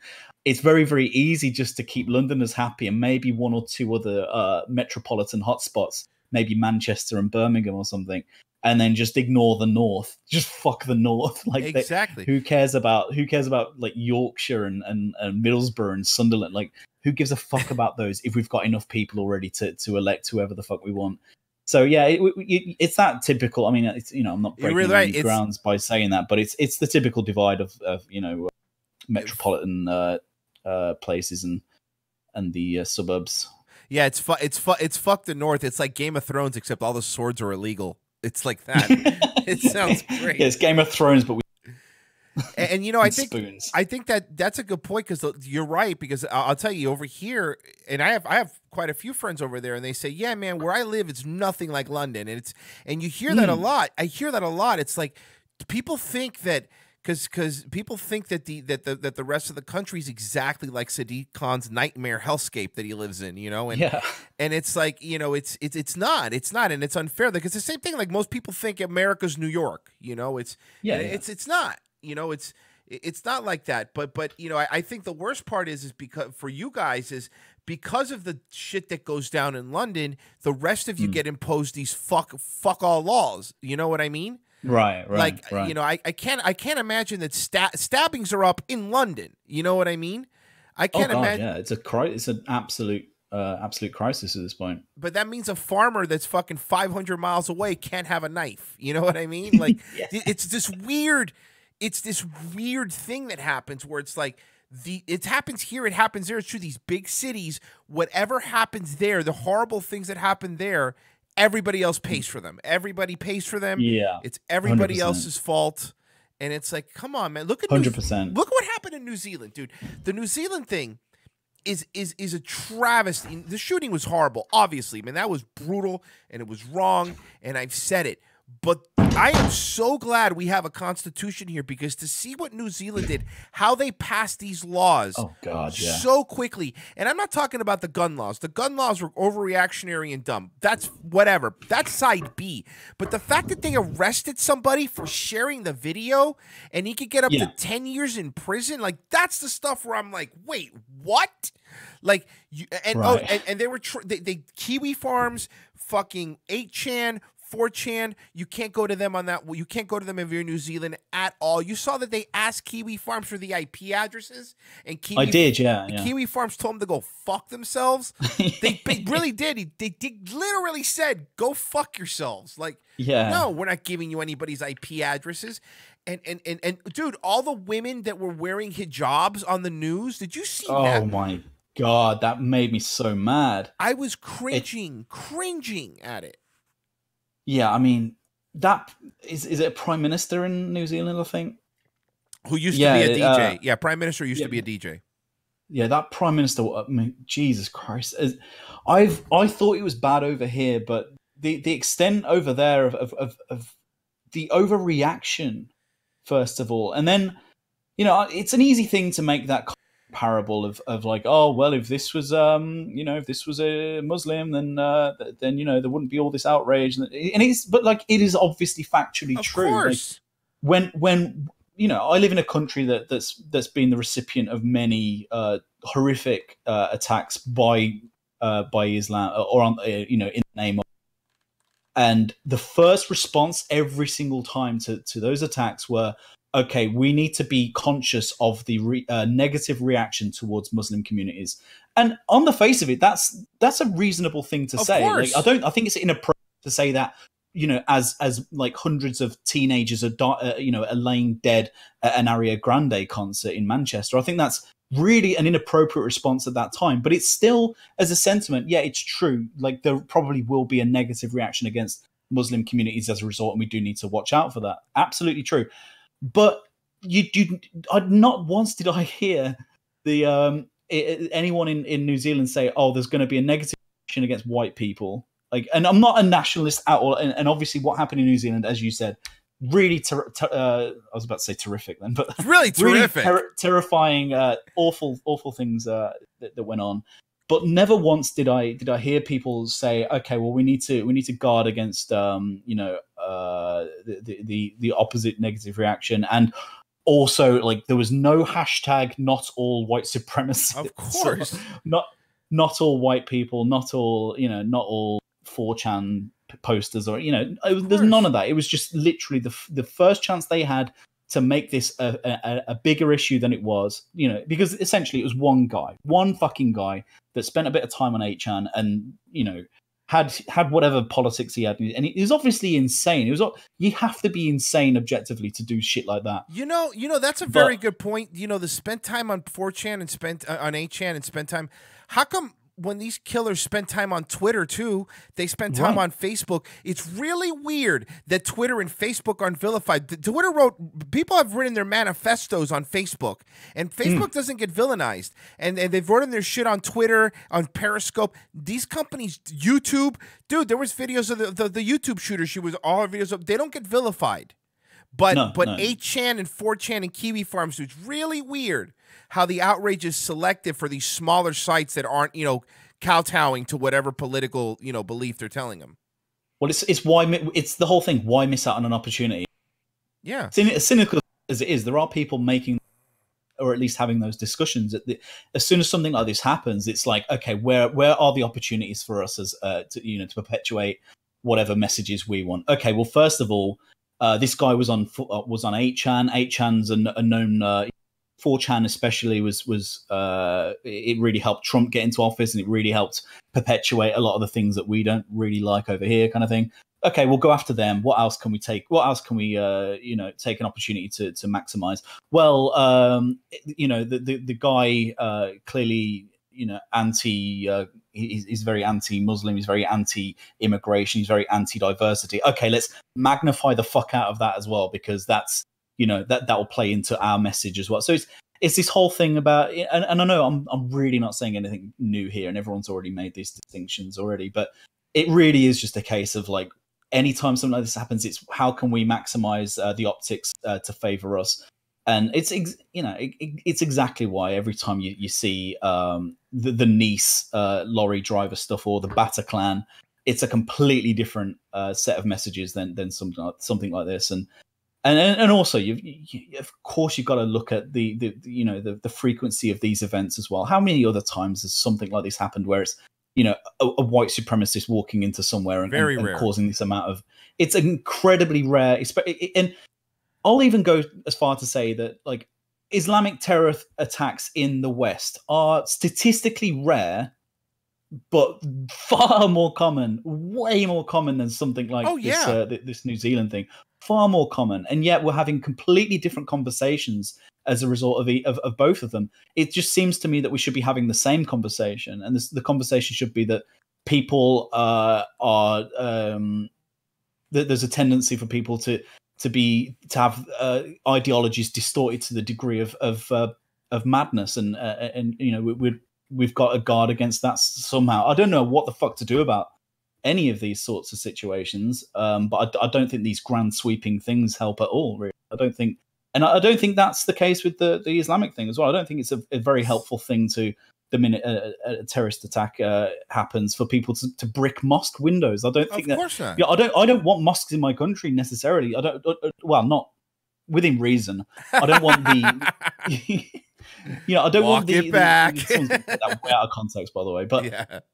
Like, I don't like the idea that so many are here, and that it's just, you can't turn a corner without seeing another one. But, like, you don't want to be, like, putting bacon on their door handles or throwing bricks through their windows. It's like that's not the way to deal with this whole thing. And it's the same with the New Zealand thing. I think there just needs to be some kind of consistency with how outraged we are about these whole things, because it's so glaring and so hypocritical that like people see fucking through it. And if you're really if you're the New Zealand Prime Minister and you really want to try and make a stand against this, then kowtowing to Islam in such a really obvious way is just not going to make a blind bit of difference, other than just act as a temporary act of posturing, really. And yeah, it's going to probably help you in the short term of making your optics look great as a diversity leader and all that shit. But the lasting effects are things like you arresting people for 10 years for sharing a fucking video, or the fact that you're taking guns away from people because of the actions of one deranged lunatic. It's completely like, I just don't, we're always off on the in the aftermath of these events. We're always just not on. We're always having the wrong discussion. We're always reacting the bad way. I just long for one of these instances to happen and for us to do the right thing and react in the right fucking way. And it just seems like it's just never the case. And say what you want about the New Zealand shooting. PewDiePie is now beating T-Series again. That's all I'm saying. I'm just saying that, conspiracy. That's a conspiracy theory. The white nationalist PewDiePie needs to apologize to PewDiePie gets a lot of shit though, and I don't really would say I like PewDiePie's content, but I respect PewDiePie because he was the one that after the whole Fiverr debacle and all that stuff, he was like, yeah, no, but I'm still gonna do. I don't care. I'm gonna do my shiny because I'm gonna do what I want. Like he lost a fucking Disney deal because of it. He had a Disney deal. He's like, yeah, no, I don't care. Like, I'm going to do what I want, and I don't give a fuck what you think. Not that PewDiePie's an edgelord or anything, because he's not. But my point is, like, he's always stuck to his guns. He's like, what are you going to do to me? I have, 90 million subscribers. You're not going to do anything to me, Yeah, these people will probably follow me around. Yeah. I'll at least, if you kick me off this platform, wherever I go next, I'll at least retain half of them. Listen, if PewDiePie is one of those people, because I always say this, like, people go, we need a new Twitter. If we really want a new Twitter, what would need to happen would somebody like Trump would have to go, you know what, I'm done with Twitter. I'm going to move over to Gab or just some other site. Whatever that site is, that site would immediately become a competitor because people want to see what Trump is saying. If PewDiePie were to go, hey, you know what, fuck this place, I'm going to go make my own or move to whatever, that place would immediately become the number 2 biggest competitor because that's how much pull he has. Like, I think he has that much pull that he would be the second biggest video streaming platform the day it launched. I think we need to watch out for PewDiePie on unauthorized.tv with Vox Day and Owen Benjamin. Can you imagine the fall from grace? Can you imagine? All right, hey, Bears, and coming up after me is... Pootie Poo? How do you say that? PewDiePie? Whatever. This dude, he's great. He's great. He's a good dude. He's tall. He's 6'2". That's awesome. And I like the idea of Donald Trump just bringing back MySpace. Yeah. So dude, can you imagine? MySpace. Can you imagine? Thanks for the ad. Very cool. Pops up every time you go to his page, and you go to his MySpace page, and like every time back in the day, 3 songs start playing at the same time. Because everyone thought they were hackers and coders because they would change the HTML background. Oh God! Yeah. By the way, thinking of MySpace, what an unsecure system that was back in the day. You could just edit the HTML, like whatever, do what you want. We don't fight, dude. Do what you want. It's MySpace. I did like that though. I used to I used to play around with that quite a bit, and I used to do all kinds of music stuff. So for me, it was like. That was like the golden generation of social media. Yeah. And especially like I went back to it recently because I had loads of like old music that I must have made from like 15 years ago. And it was only ever backed up there. But I didn't realize apparently MySpace have just like in their server migration just lost a shitload of people's music and people's videos and stuff. And like, let's be honest, it's the fact that they just couldn't be asked to pay someone to migrate all that. So they just were like, let's just wipe it. It's a lot easier, a lot less manpower, and we'll make up excuses later on. I, for one, am very sad, very, very sad because, well, you know what? Actually, I'm very happy because there was a lot of stuff on my MySpace space is gone, but oh my God. God, Jesus Christ, was early 2000s Royce an edgy boy. He wanted to be Mr. Edgy. It's really cringe. And it was like, everyone's finding their bearings, but it was an edgy boy. But and a lot of that stuff now would like immediately deplatform kind of stuff, you know, like people be like, "What did you say?" I'm like, "Well, no, but in the context of 2005, you could call Muzzies that, you know." Yeah, it was fine. It was encouraged even. There was a time after 9/11 where everybody was just completely Islamophobic, and everybody was fine with it. Yeah. Everybody was fine with it. Yeah, I remember like watching old Tough Crowd clips, and like, you know, there's a classic Norton clip of is yelling about, and like everyone's stand-up routine at the time was all anti-Muslim. I think Joe Rogan had the shiny happy jihad special, and everyone had a Muslim bit in there in the stand-up at that point. Norton had his anti-Muslim thing. It was like totally fine to be. It's just a completely different world. It was absolutely weird, completely encouraged to go after Muslims like in 2004. It was amazing. Funny. Really good times. It was great. It was just, oh, Nick Peppers goes, man, Dane Cook or Tila Tequila would be president now if MySpace was still around. Tila Tequila, who's, by the way, Tila Tequila is now a literal white supremacist. I'm not making that up. This is an exaggeration. Yeah, you can find the clips. Like, it's a very Caucasian name. She's really just lost everything. Yeah, she's not even white. It's very weird, but she's like, she really has been signaling to that community a lot to make her money. And Dane Cook, have you seen him recently? Yeah, I saw him on Kill Tony, that appearance where Tony spurged out at the that stand-up comedian that started hitting on him. So he's like just, isn't he bald now as well? And he's just like really kind of bloated looking. His face, like, he looks terrible. He has the face of somebody who drinks too much. It's got that bloated kind of like Bill Burr face. Bloated, and then dating a 19-year-old, which was really weird. Like, everybody was like, "You're fucking like." And then where did he meet her? He met her at some board game night at a friend's house. And all of this is really, but. Mike and I were talking a little bit, and I've talked about it too on Daywave, but man, there was the time there, and I call it the Limp Bizkit effect. There was a time there in the early 2000s, man, where we liked Dane Cook was the funniest man alive, and Come My Lady was the best song on the radio. We were just, wow, man, we can make going back to like old Dane Cook. Do you objectively like what do you make of his material like now? Like, was it just that everyone was just out of No, here's what I think. This stuff is not funny now because I don't know much about Dane Cook. Didn't really come over to the UK really. Like it didn't really translate well at all really to us. But I knew how big he was obviously over there. So how was he? Was he at any time? Was he good or? Well, here's the way I look at it. His first album was good. I thought it was good. Now, look, to be fair, I haven't heard his first album again in a long time. But I mean, I know the bits pretty much by memory. Everybody was quoting them. At the time, it was just Dane Cook was funny in the way Jack Black was funny in the 2000s. It was Dane Cook had a specific market. His market was frat boys, was college kids, was college dudes, you know, and not college dudes now where they're all gay and faggy, but you know, college dudes back then when they were just like dude bros, and it, date rape was kind of not always frowned upon kind of deal. It was a weird time in the early 2000s. I'm telling you. So Dane Cook it was that kind of humor. Now I will say I laughed at it. I thought it was funny. I thought it was goofy. But after that, he had that one album. After that, everything after that, his Sufu, he was kind of like if Guy Fieri was a comedian, like just pandering to a certain group of people. And then he kind of just disappeared. It's really crazy to me that somebody could sell out Madison Square Garden and then just disappear. Like, just, go back to doing the Chuckle Hut. Like, fucking, if you look at Carlin sold out Madison Square Garden, for example. But Carlin sold it out for 15 years, like forever he was on there. Like Richard Pryor, like these big comedians continue to do it, like say what you want about Jeff Dunham. I don't like Jeff Dunham, but he consistently sells out venues.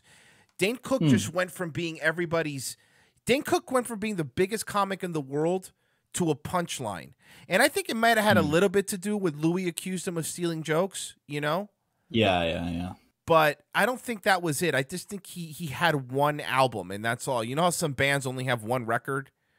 And then they can't do that again, So I think that's what it was. Is that versus the ability to just keep replicating and that really separate the great from from the one-offs and stuff. I mean, even someone, I'm not a big fan of Sebastian Maniscalco, but I mean, he's sold out venues for how long now? Like, who and, saw like, that coming? theaters and stadiums even now as well. So yeah, like, you know, some people are just, you know, they're just crazy good with just repeating material or like coming up with new things.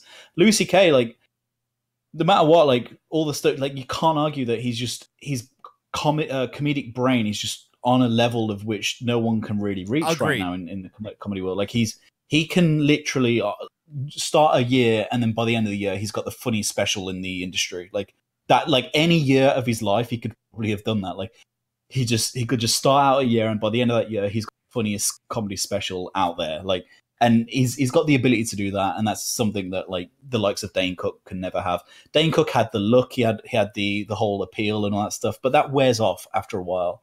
People, you know, get tired of the look. He ages as well along with it. Suddenly he's not hip. So that's the difference as well, is you get these comedians that are also, people like them for the humor, but then they're also big because they have the right look or appearance, and they're TV friendly. They are, you know, they got the face, all that kind of stuff. And I think that's the way worse avenue to go down, even though the likes of Louis C.K. might at the time be like, well, I'm an ugly fuck, I wish I was Dane Cook for a second. Yeah. But essentially they go wayside, and you've seen it happen over and over and over again. I mean, it happens in the UK all the time as well, although we don't necessarily have any sort of stand-up community at all over here now.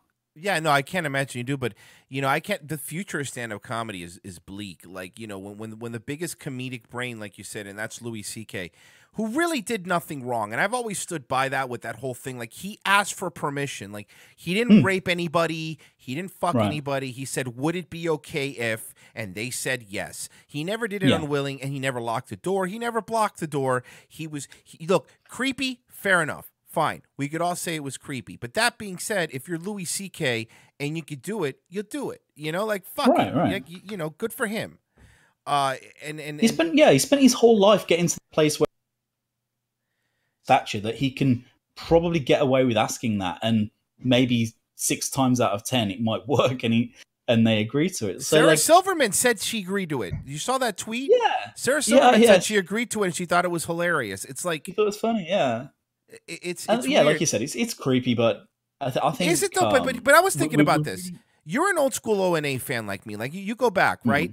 Is it that creepy? Because I remember O&A, even on the XM days, Jimmy would literally take his dick out at bars and put it on people. You know, like and girls too, not just guys. Like Jimmy there's a story about him resting his his dick on some woman's ass or something, like and just like standing there laughing and like pointing at it to like Anthony or something and like laughing, and so he's there with this erection pressed against this woman's, like, it's just like, yeah, I mean, at the time, that's kind of funny. He's kind of like shock jockey and stuff, but I do it. I mean, we've gone through this Me Too shit, and it got to the point where really, like, where was just really mitigating the responsibility of grown adults to such a degree where we're babying women, where we're literally, I mean, and I get I don't even get this, but the whole power dynamic and the whole, like, you know, that women are physically weak. It's like, it's so selective. Like, you want to be, it's all great to be physically weak. What's the word? Yeah, and like to be this delicate kind of thing the minute that sexual harassment case to be won, and yet every other part of their life they want to be treated as physically equals and all this kind of stuff. So yeah, it's this selective thing, and it's I don't know. It is. It's weird, and it's like, you know, it sucks because I told you, like, I'm friends with a lot of these quote unquote up and coming comedians, and I see, like, it is every comic now. You know how you said after 9/11 everybody had a Muslim joke? Every comic now, it's 20% of their material or more is Trump jokes. It's Trump jokes, and it's like, I'm sitting here going, that's like the new airline food. You're like, hey, you ever been flying on a plane? It's like, all right, we got it. We go 90s comics. Adjust your tie. Like, that and it's SJW Comics now, and like legit, like I'm not saying like trying to be like libtard, but like literally social justice warriors who have become comics, and that's what's coming up. Like I don't think they'll ever, and this is sad to me, really sad to me. I don't think there'll ever be another Louis C.K. You know what I mean? I don't think it would be allowed. I don't think that. How do you break through? How do you break through like that? Like Louis C.K. came up at the perfect time where you could break through that time, and because he made it, no matter what, he's always going to have a following. You know, like there's not going to be a new one. How do you get through the system without it completely destroying you? You know?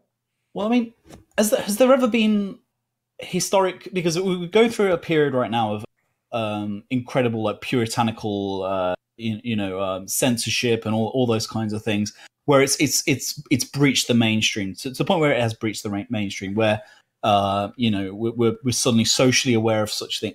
Like there's got to be I'm not very good with history at all, but there's got to be a period of history where that's been the case again, where we've had this puritanical kind of like pro censorship, pro anti freedom kind of thing.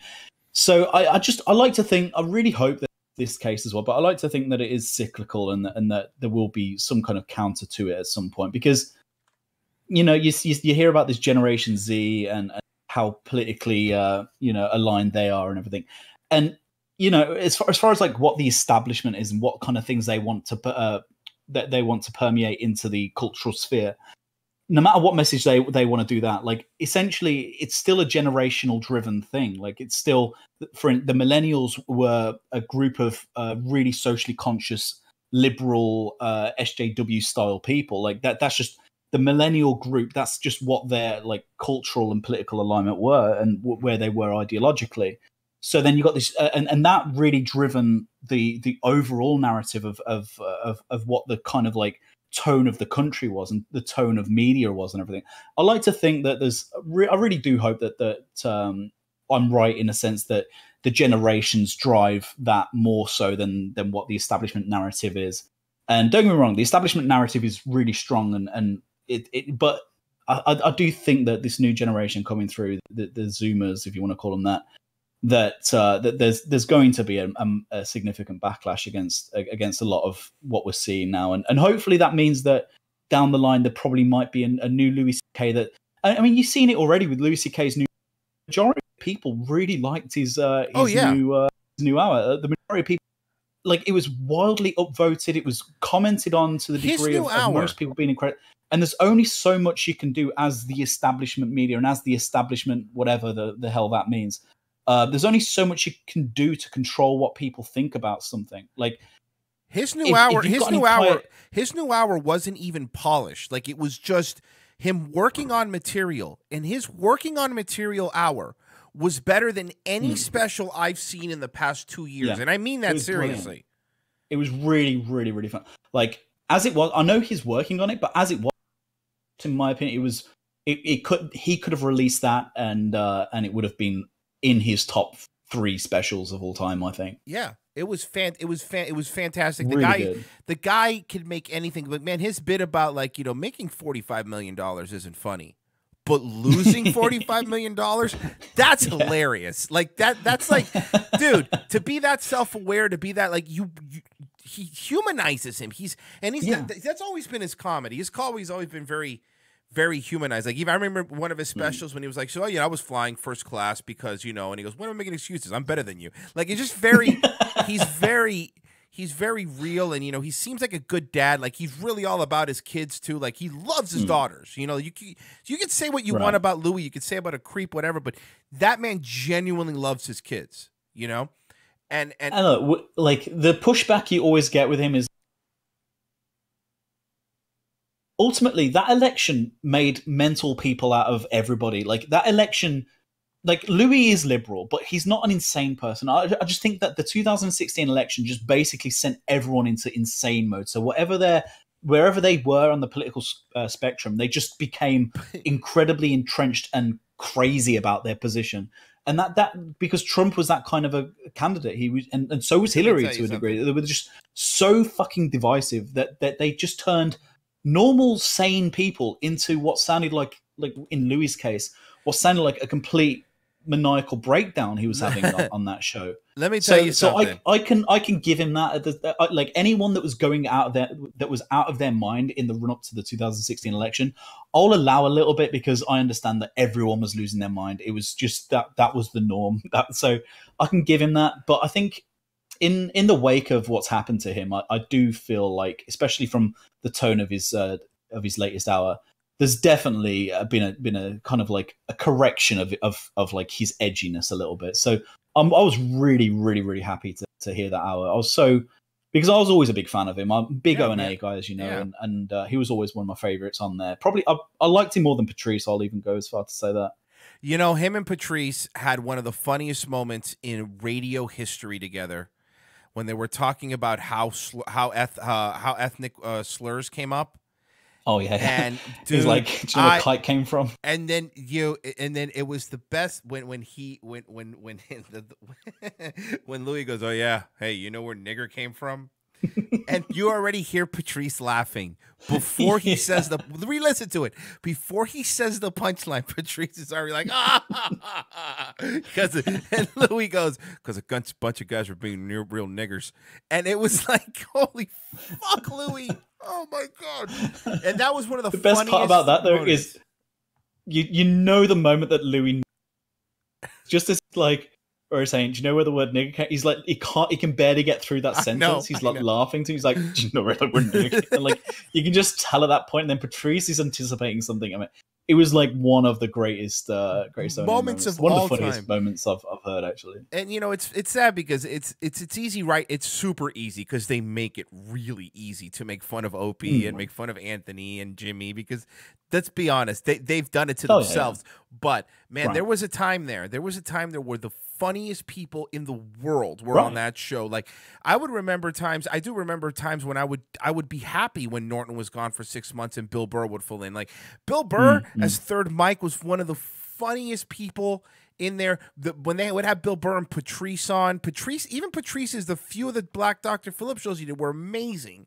Yeah. That there was a time there where that was like better than Stern, better than everything. Like they had all the cool and hot comics in there. Like I still think Bobby Kelly's one of the funniest people around. I really believe that.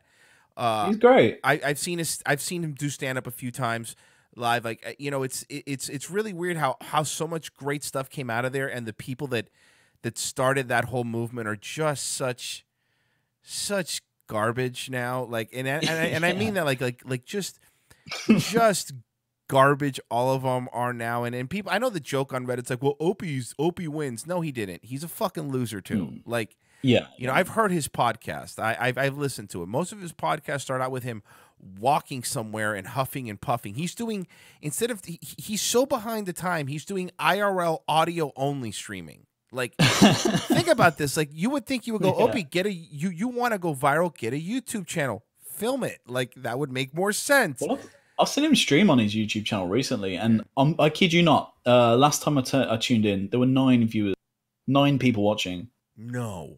And that's astounding to the fall from grace is but again, like we can all get into like subreddit mode now and go like, yeah, you know, never right. That I never like. It's like that's just objectively not true. No. It has crafted the way I, you know, like it or not, like I grew up on it. I didn't necessarily grow up on it because I got to it a bit late. I was in my 20s by the time I started listening to it. But at that part of my life, my like comedic kind of sense was still kind of like developing a little bit, and it massively informed like what I find funny and how I like to be funny and stuff. Of course, like it or not, it did inform that, and yeah, and I can still listen to old O&A clips Me too. and laugh. Like even Jim, and Jim for me is he's the one I despise the most, for many reasons. But like even him, like I can listen to old things and still laugh every now and again. I can still laugh at the odd Uncle Paul thing or the odd Ted thing. I never found Chip fun. Chip was always my kind of like. Oh, then don't hang out with Andy Worski. Yeah, I've heard that.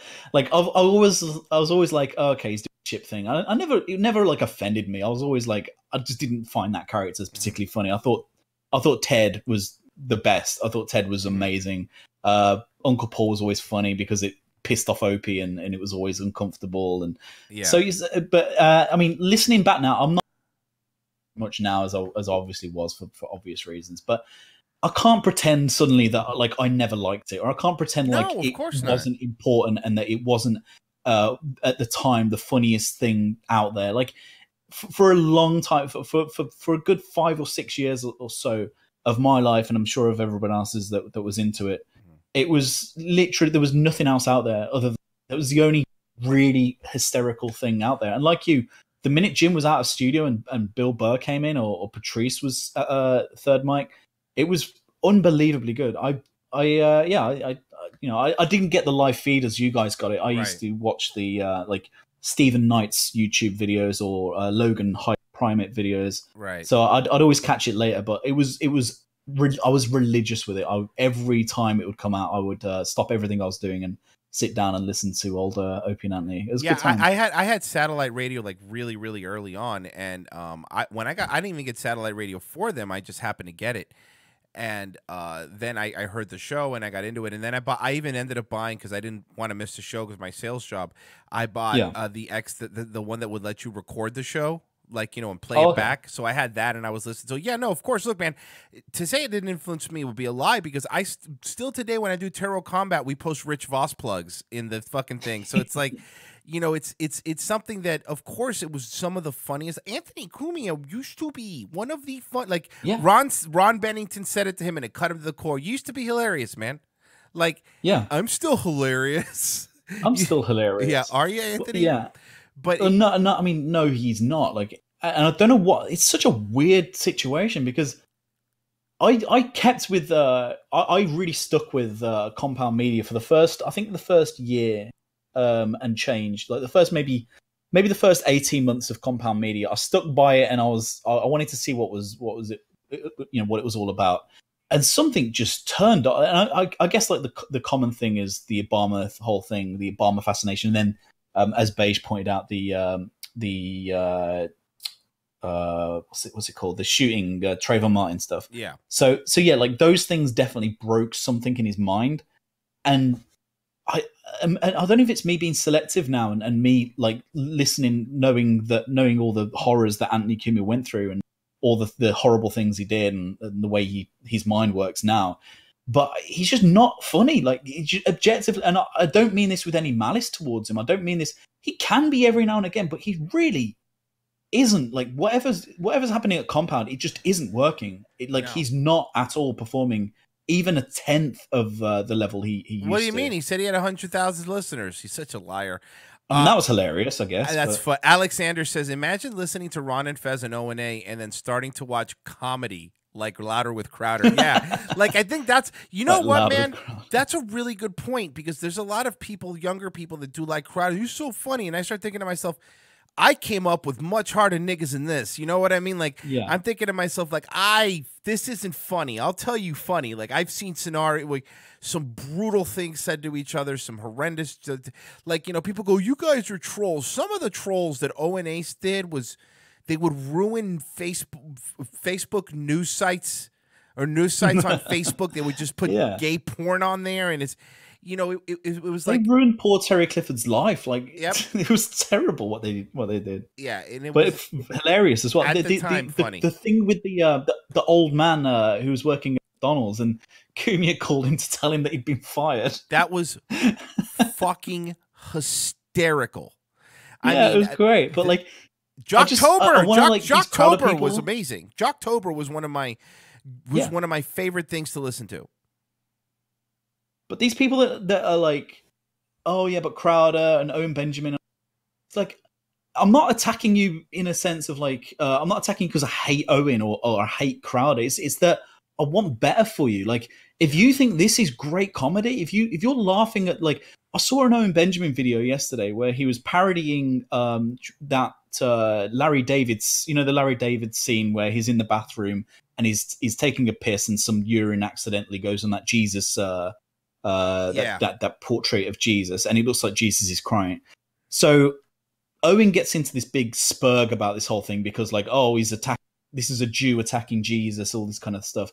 So he decided it would be hilarious to piss on the Jew god, which is a dollar bill that's on the floor. So he does this really terrible sketch where he's pissing on he's taking a piss on like a dollar bill, and then it cuts to his face where he's like pulling all these wacky faces. And Owen literally sat there and watched it through 3 times with his fans and was laughing hysterically throughout it, like it was the funniest. And I just I want to try and just shake all these people and just say, this isn't funny. I know what you would like. I know some stuff that you would find really, really funny. You fucking civilians. You need to, you need to drop this shit now and really subscribe to some of the stuff out there that actually legitimately is funny, because you're wasting your fucking time on people like Steven Crowder and Owen Benjamin. It's just this isn't the barometer of comedy that we should be having in 2019. It's ridiculous to me that, and then you hear all these Owen Benjamin fans that say, "Oh well, he's just like MDE." No, he's not. What an insult! Separation there. What an insult! Like that's such an insult to MDE. Like no, MDE was subversive and funny, and MDE wasn't just funny because they had some subversive political stuff that was great, but even their not political stuff was fucking hysterical. Like they're funny dudes. By the way, did you hear Owen? Was hilarious. Did you hear Owen yesterday? Somebody sent me this clip. It's short, but it's about us going on InfoWars. Oh yeah. Nightwave Radio was on InfoWars today. Oh, I know. And then that Hoffman. The guy that does the Well, look, at least he's right about Gabe.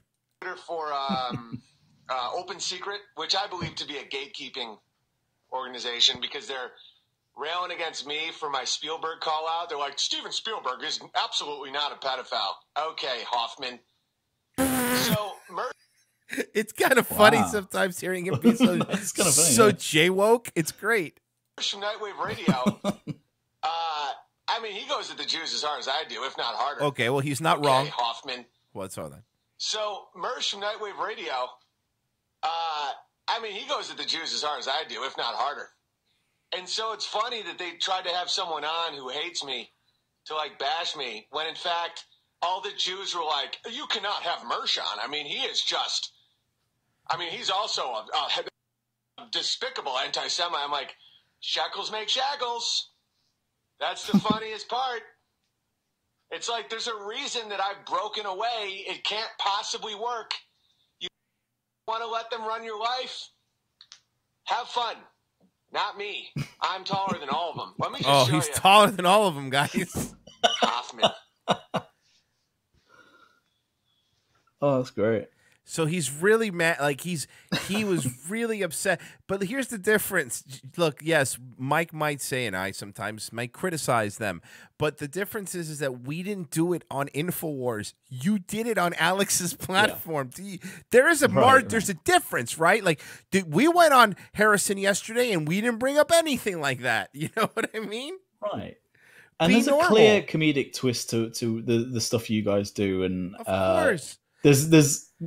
It's not just sitting there talking, just repeating facts that put Jews in a really bad light, which, I'm not necessarily not fairly a big fan of. I think that if you're going to sit there and talk about Jewish people and talk about Israel to the degree Owen is, I'm not going to, hold that against him at all. I think that the more people that hear about some of that stuff, the better. But at the same time, he's also trying. It's the whole trying to have your cake and eat it too kind of thing, where he's going to also pretend like he's shocked the minute that YouTube demonetizes him, or he's surprised the minute that Alex Jones drops him. And also the weird thing is as well, where he'll talk about Steven Crowder and then talk about how it's fine. He doesn't have me on his show because he's protecting his brand. I don't not hold that against him. He's a good guy. And yet Alex Jones did the exact same thing for the exact same reasons. And then suddenly Alex Jones is a evil sodomite. And it's just this consistency that's the problem with Owen. And then also obviously the whole thing about, this whole, I'm going to act surprised the minute I'm demonetized. And that, I'm going to dude, you go ahead. You talk about the great. I've got I literally have no problem with that at all. But you've got to accept that doing so comes at a risk. I don't like the fact that it comes at a risk. I don't like the fact that you can't just talk about the fact that Israel right now are bombing targeted locations on the Gaza Strip, because they're trying to get Hamas, but instead are killing innocent people. I think that's fucking terrible. But you can't say if you're going to say that, you accept that we're in a situation right now where that kind of talk is and you're probably going to lose your platform. So you got to be clever about it. You got to at least be a little like someone like the Enigma Report, a really, really interesting channel. And every time I watch his videos, I always think, well, he's pushing boundaries, but at the same time, he's doing it in such a kind of like factual, in an unobjectionable way that I can understand why he's not being hit on this. And he does so with, you've got to at least be, if you're going to do that, Owen, you've got to do it. You've got to have more tact to you. You know who used to do that? You know who was really good at that? LA Werewolf. LA Werewolf was another one. His videos, Frank was very, very good at pushing the boundaries and staying within, within reason. Red Elephants. There's another one. They're another ones that are good at talking about it without, you have to be smart or be funny. Man, that's why MDB was so great. That's because going back to the MD. That's what if you're funny, if you're so much more stuff is allowed under the, and I know it's a loophole, but so much more stuff is allowed under the umbrella of comedy and parody than it is if you just go, because Owen's just going, and the Jews do this and the Jews, be funny about it. Like if you make jokes, sometimes not saying it but implying exactly. it I was about to funnier. say that. Sometimes not saying that adds to the funny. Yeah. And that's something that O&A used to do. They like would dance around the subject of like talking about their bosses or talking about certain subjects, and that became the funny element because everyone knew what they were talking about. Now there was a layer on top of that where now we're not only attacking the subject, but we're also attacking the subject's protectors, and there's this added layer to it, and that's exactly what MDE was. Rock, for instance, where they're doing this Jews rock song, and then they're showing like some of the executives in the background, was amazing. Or even like Thank You White People sketch. They're being clever about it. They're being subtle with it, and this is where I have to detach. Where people are saying, "Well, Owen's just doing the same as he's just like Sam Hyde." No, because Owen's so fucking stupid that he's just standing there juggling grenades, it's so fucking stupid. Like he's there. He has no tact. He has no guile at all. He doesn't understand any kind of subversive. He's not subversive. I don't even know if he understands what subversive is.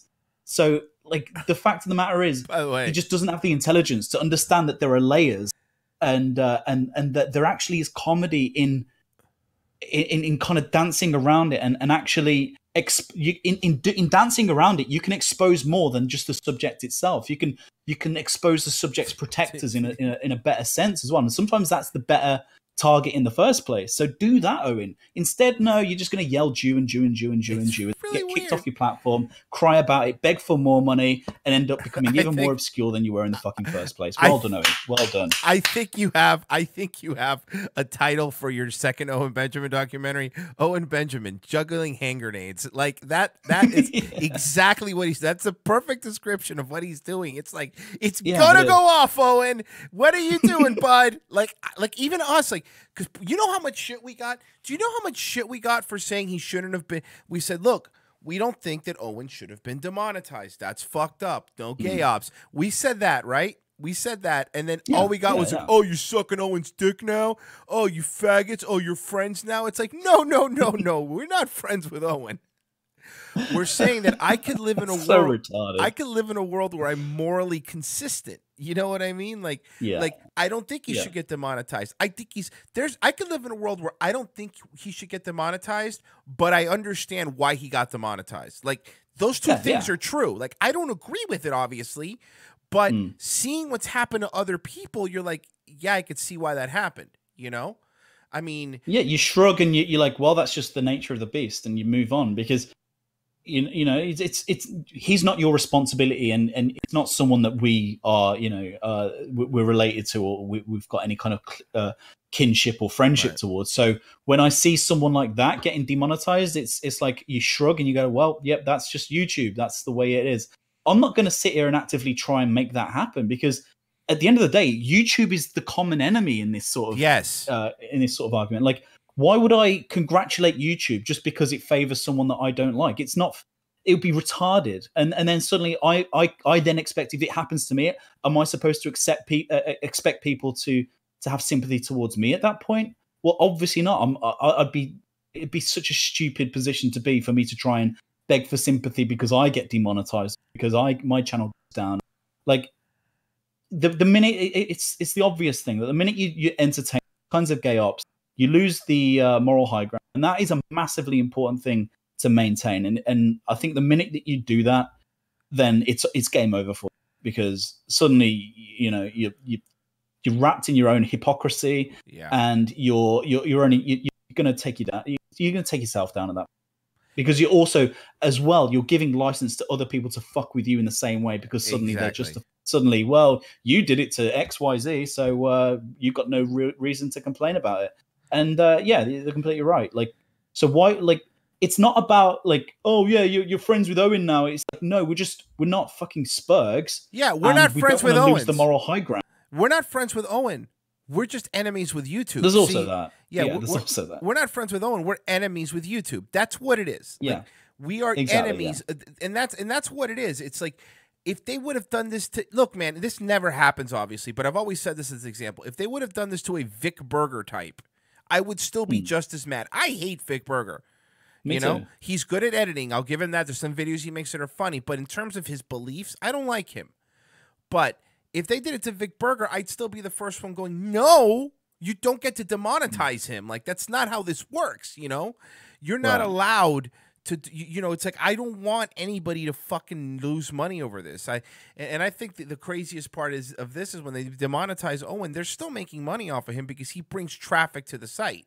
And they push related videos, which are monetized. So that's the whole scam with YouTube. That's why when they changed that whole policy, like you can't get monetized till you hit 1,000 subs and all that, people were mad. It's like, well, wait a second, I'm still bringing 800 people to your platform, even if it's $1, they're buying your stupid products and watching your monster truck promotions. It's like But by the way, fuck you, Feld. It goes to show you, if you fight them, if you fight most of these faggots, you win. Yeah, because they will. Can you imagine them Sam Gomez going to the legal department and going, hey, so should we sue these guys? He was probably laughed out of that room. Like, are you fucking serious? How long was the clip? Are you fucking serious right now? Leave this office, Sam. Like, why are you bothering us with this shit? Yeah, what are you doing? Have you got better things to do, Sam? Yeah, is this your job? Is this what we hired for? To flag people? I hope somebody says, wait, you have enough spare time to flag people on YouTube? What are you doing, Sam? We got elephants with syphilis over here. Fucking come on, bro. Fucking come on. We're fighting pedophilia charges over here, Sam. Yes, Sam, and you're worried about fucking motocross? By the way, they still haven't reached a deal with all those dirt bike riders that got acid chemical burns from the line. Oh, God, yeah, the chemical burns, right. They were trying to lowball them and give them $5,000. What a move. $5,000? Yeah, sure. It ruined their motorcycles, which are worth more than $5,000. It ruined their legs and burned their... One guy almost went blind.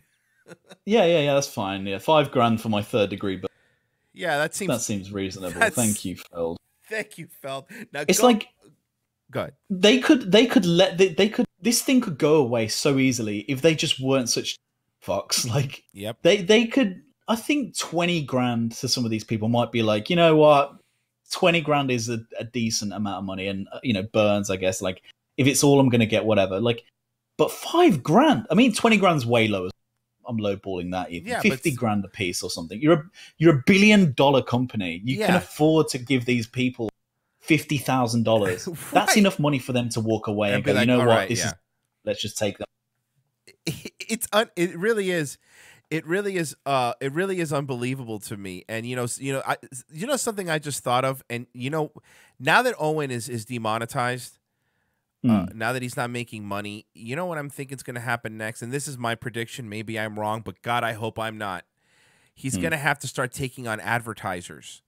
And the thing is, when you start taking on advertisers in this position, you can't get normal advertisers like Sherry's Berries or Blue Apron. Oh, God, no. You have to get like really weird sex ones or money laundering ones or deep discount DVDs. I'm telling you, man. Yeah. Owen's going to be doing some live reads for Stroke Spoons really, really soon. I'm telling you, there's going to be some Kavifi coffee reads coming in his, because he's losing a lot. Objectively, he's losing a lot of money. Like, he was making a good chunk of change from his YouTube channel. He's losing a lot of money. It's not coming in right now, except from people that the diehards that are cashier check, sending him cashier's checks in the mail to his PO box. He's going to have to start taking on these weird sponsors. So that's going to be next for him. It's going to be so funny to see Owen do a live read. I mean, I'll give any, because look, man, I've been doing internet radio and stuff for like 12 years and stuff like that, and there's certain things that I like. Like, look, I don't like really big fan of Sean Hannity, especially now he's a boomer. But Mike and I have always had an obsession with his ability to go from normal conversation into a live read where you're like, whoa, we're in a live read now? Like, how do we get here? Like, he ties it in. He does it really well. I can't wait to see a disjointed live read about deep discount DVDs, but Owen telling you not to rent Spielberg ones because he's a pedophile. Like, it's going to be amazing. It's going to be a thing of beauty. I can't wait for an Owen read because his big thing is about all these shills and that I can't wait for that. Because that's a good point. The way I see it as well, when obviously right now he's trying to take people over to. I don't know what the subscription fee is on there. I think it's like $5 again for membership to Owen's only for Owen content only. And I think you can I think it's tiers. I think it's like 10 and 15 or something if you want like Vox Day as well, and then extra bit on top of that. So yeah, it is tiered. But I think it's like $5 for just Owen stuff. But the thing about unauthorized, I don't know how many. There's definitely, you're not going to retain 100% from you, because I think a lot of the people that subscribe to him on as members on there do so because they like the YouTube platform as well, and they just YouTube's a very it's like a world within the internet where people like to exist in. People feel comfortable in YouTube, and it's this like weird ecosystem of. And I think once you get rid of that, I don't think people are going to be as much to a new platform, especially when it questions remain as to how they're going to be able to technologically replicate some of the YouTube's things. I mean, I've seen videos uploaded on there. I don't know whether or not they've got live stream elements yet. I can't really see that. I don't know what their chat's going to be like yet. So I'm not too sure. So I think as far as retention goes, I can't see him picking up all of the members, first of all. Then secondly, on top of that, how are you going to implement your super chat features? That's a good point, because he's going to need a payment processing system, and right now the way a lot of that's going is you're having MasterCard has been the one that's been saying nope, we won't process anything for this guy, and then you can't have a payment processing system. So I think that's going to be the bigger issue. And you're right, man. Server space. Look, people always tell us like whenever we get popped or something, it's like, oh, just do stream on your own website. It's like, do you understand how much it costs to actually run a live stream? And it's not cheap. Oh, yeah. Like, it's per person. You pay an amount depending on how many people are there. It's like a tier thing. Like, look, even right now, InfoWars, which I was just on, and their infrastructure, I got to say, is really good infrastructure. But even with that, like, when you watch your live videos, it's kind of lacking, lacking a bit, because it's not the same live chat element. It's embedded. It's rough. It's a hard thing to do. It's really difficult to make your own video streaming platform. It's very, very, very difficult. Yeah, it is, and additionally to that as well, like he's had the luxury of earning super chats, of earning the membership fee from people that want to talk to him, of earning all the PayPals that he gets as well on top of that, and all with no cost. He doesn't have to pay for server space on YouTube. He doesn't have to pay for any like storage or any of that sort of stuff. Like, so it's just all nothing but headroom. Now suddenly he's got a big chunk of that amount that he has to put towards server maintenance and towards server costs and all that kind of stuff. And so now suddenly that's shrunk massively. Then you've got the idea that you're not going to retain a mass number of your members, and then you certainly aren't going to whether or not super chats are going to be implemented on top of that as well is in itself. So his income is going to diminish incredibly, and yeah, so I think the only way forward at that point is sponsorship reads, is ad reads, and I'm pretty sure Vox will probably even strong arm him to do it, even if Owen doesn't want to. Yeah, I'm sure Vox will be like, Owen, look, this is costing me a lot of money in space. We need to this is something we just have to do. Everyone else does it. Ben Shapiro does it. All these other people Joe Rogan does it. We've got to. Yeah, Rogan does it. We've got to do it. And the first time Owen has to read a sponsor is going to be literally one of my greatest moments. You know what I would love more than anything, more than breathing? See, if Joe Rogan Joe Rogan is quote unquote a comic, and I will say this: Joe Rogan has as much as I dislike him, he's a good interviewer. I think he knows how to interview. Oh yeah, 100%. 100%. He's a good interviewer. He's morally flexible, but he's a good interviewer. I think if Joe Rogan is, I don't think Joe Rogan is funny, and I'm not saying that to be edgy now or anything. Like I've been on record 10 years ago on my show saying I get why people find him funny. Never found a stand-up funny. He's just not my kind of comedy. Like that dude bro comedy has never been mine. You know, his man show comedy, I just whatever. That's not me. But if Joe Rogan was actually funny, what I would do is I'd be like, oh, hey, Owen, I know you need some sponsors. How about On It? And make Owen Benjamin have to do On It reads. And, like, offer him, like, Joe Rogan has enough fuck you money that he should offer him enough money to where Owen can't say no, you know? Exactly, yeah. That would be And then if Owen says thing. no, if Vox realizes how much money, like, Vox will strong arm Owen to do that shit. Oh, yeah. That's where I think a lot of the divisions between Vox and Owen are going to stem from. I think it's going to be financially for server costs and all these other permutations. It's going to be about like how money's divided. But the minute you go into business with another content creator, it's only a matter of time before money issues start. And Owen might say as much as until he's blue in the face that he doesn't really care about money. Dude, he cares about money. Of course. He likes money. Like, there's no way around that. And that's where this downfall of, and this is what I'm waiting for the second Owen documentary. The minute that happens, I think we're ready to drop Owen Benjamin too. Oh, once he loses his second daddy, it's going to be great. But it's the thing I'm wondering is like, enough people have to, I mean, Coddington and them had to have told him, like, well, why don't you get a Streamlabs? Like, that's the thing I don't get. Like, you could get a Streamlabs. His fans would at least go one extra step, like, you know, right. And then Owen could even frame it, which is the way I say it too. It's like, well, Streamlabs doesn't take money away like YouTube does, and it's like, that's the thing. And I don't incredibly, get. as a user of the donate, Streamlabs is so easy, so fun. It's super perfect. easy. It's You can add media, and so you got the TTS element as well. Then you can actually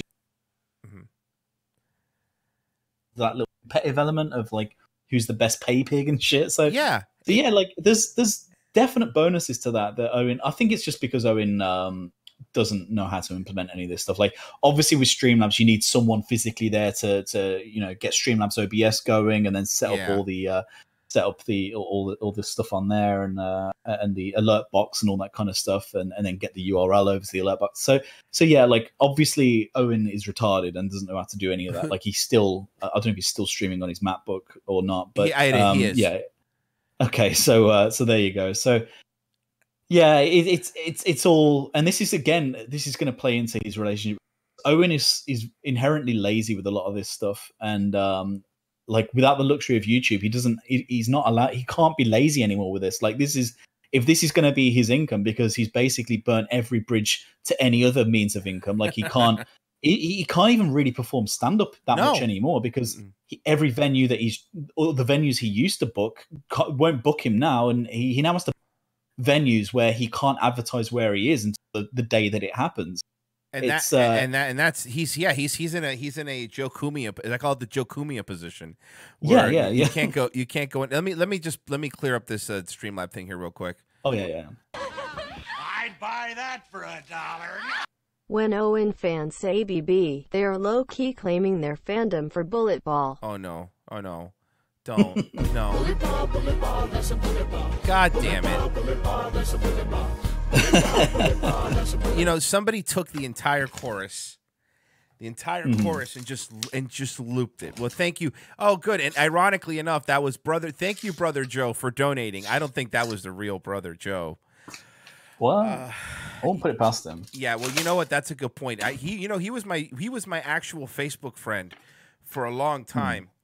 And it was really weird because he would just, I would just see him and his ex-wife get into fights all the time on Facebook. Yeah. It was really, really awkward to watch. Like I'm like, oh God, this is really, really not great. And he added me, like I didn't even add him. Like look, man, Joe's a lonely dude. Like I do say that he's a Sam Crow lonely dude, and he's just looking for another motorcycle partner out there to ride the fucking wild with. But he really has nobody, and I think in a way he kind of likes the attention he's getting because it keeps him relevant. Like, think about that. Like, there's a YouTube video about him right now. I mean, outside of the fact that Anthony tried to hit Beige Frequency with a fucking private whatever. But he spent literally like 20, 30 years trying to be part of the ONA thing. Yeah. And I read a post on the subreddit recently that was like, the ONA sub is like that television show that just won't get cancelled and that's just run way too long. Suddenly we've got the side characters like Joe Cumia or that what's his name, that fat faced faggot guy, I can't remember his name now, but like suddenly they're the main characters now.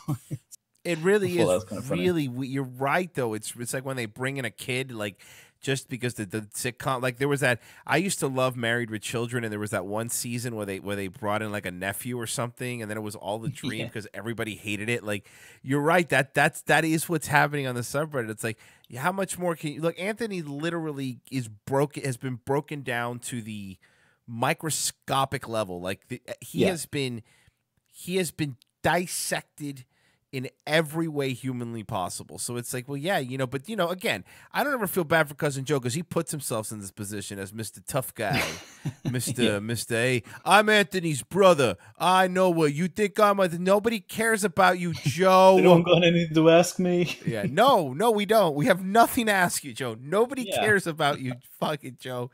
Nobody fucking cares. Oh, by the way, I meant to say, speaking of Joe, your documentary, you go deep on these things, man. I know it's supposed to be a funny thing, but I learned a lot of stuff about Joe at the beginning that I did not know. Like, I didn't know Joe didn't start smoking weed until way later. I thought he was always into it. That was weird. It was meeting Eddie Bravo that did it for him, I guess. So yeah, apparently before then he was a fairly strong like proponent of it. Like is it opponent? Yeah, sorry, it was a fairly strong opponent of it, and really wasn't into it. And then suddenly the Eddie Bravo thing turned into, I mean, you meet Eddie Bravo, and there's only one way that's going to end. You're smoking weed at some point. Of course, well, you have to with him. He's so fucking. He never slows down. That guy is on has got to be on Adderall or something because he's always going. Yeah, I like Eddie Bravo. I do actually. No, I don't dislike him either. I think he is a sincere person. Like, and that's on a fundamental level. I can see why Joe Rogan himself is cool, and it's a weird feeling because after this documentary, I finished it not hating him. Like, I just really thought that like he needs to maybe course correct and start to think about why he's doing it, and like. I get it. Like he might never have like his own original thoughts on stuff.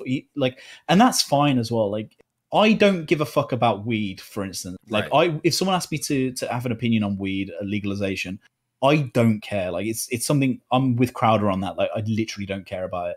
So if someone then starts attacking me for saying, "Oh, you got no strong positions on that," I'll be like, "Yeah, because it's not something I necessarily care about." So I understand to a degree. Like that some people aren't going to be interested in every single permutation of a debate topic. So with Joe, maybe Joe isn't necessarily maybe he doesn't really give a fuck about the political thing as much as we all want him to. But my point there was just that like he's platforming the discussion, so he should at least like understanding. It wasn't me attacking Joe for not having any fundamental ideological at all. It was more that like he's ready to platform these people and have them talk about it. So maybe it just might be nice for him to brush up on it a little bit himself and maybe learn a couple of things and have a couple of talking points. But I mean, I finished it and I was, like I said, I wasn't necessarily against Joe in a sort of sense. And this weird thing that people seem to be interpreting from all the comments is like I hate him and I'm jealous. Like I'm just poking fun at him because it's funny. Yeah, exactly. That's all I'm doing. I don't hate anybody really. I'm not a very hateable guy. Like I don't have hate in my heart really for anybody. Like barring one or two people. It's funny to rip on people and the whole thing with Owen, like I don't hate.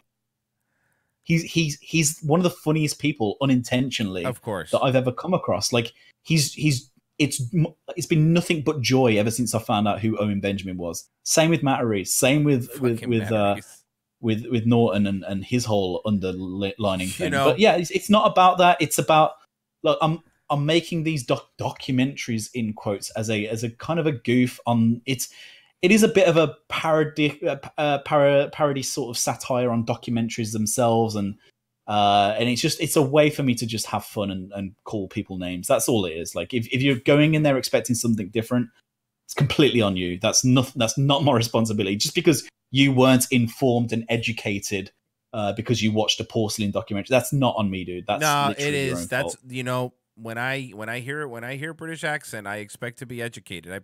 I expect David Attenborough levels of education, which I get that, but you see that's where the expertise lies, though, is having the BBC accent to really make the parody real. Yeah, let me tell you something. The other thing that I was thinking of that is hilarious now, because it's what they always hit you on, like, you know, the next time you do another Owen thing and the Bears come after you and they'll be like, "Oh, who are you? Nobody watches you." And be like, "Well, yeah, no, I have 500,000 views on Joe Rogan. So yeah, some people do watch me, Bears."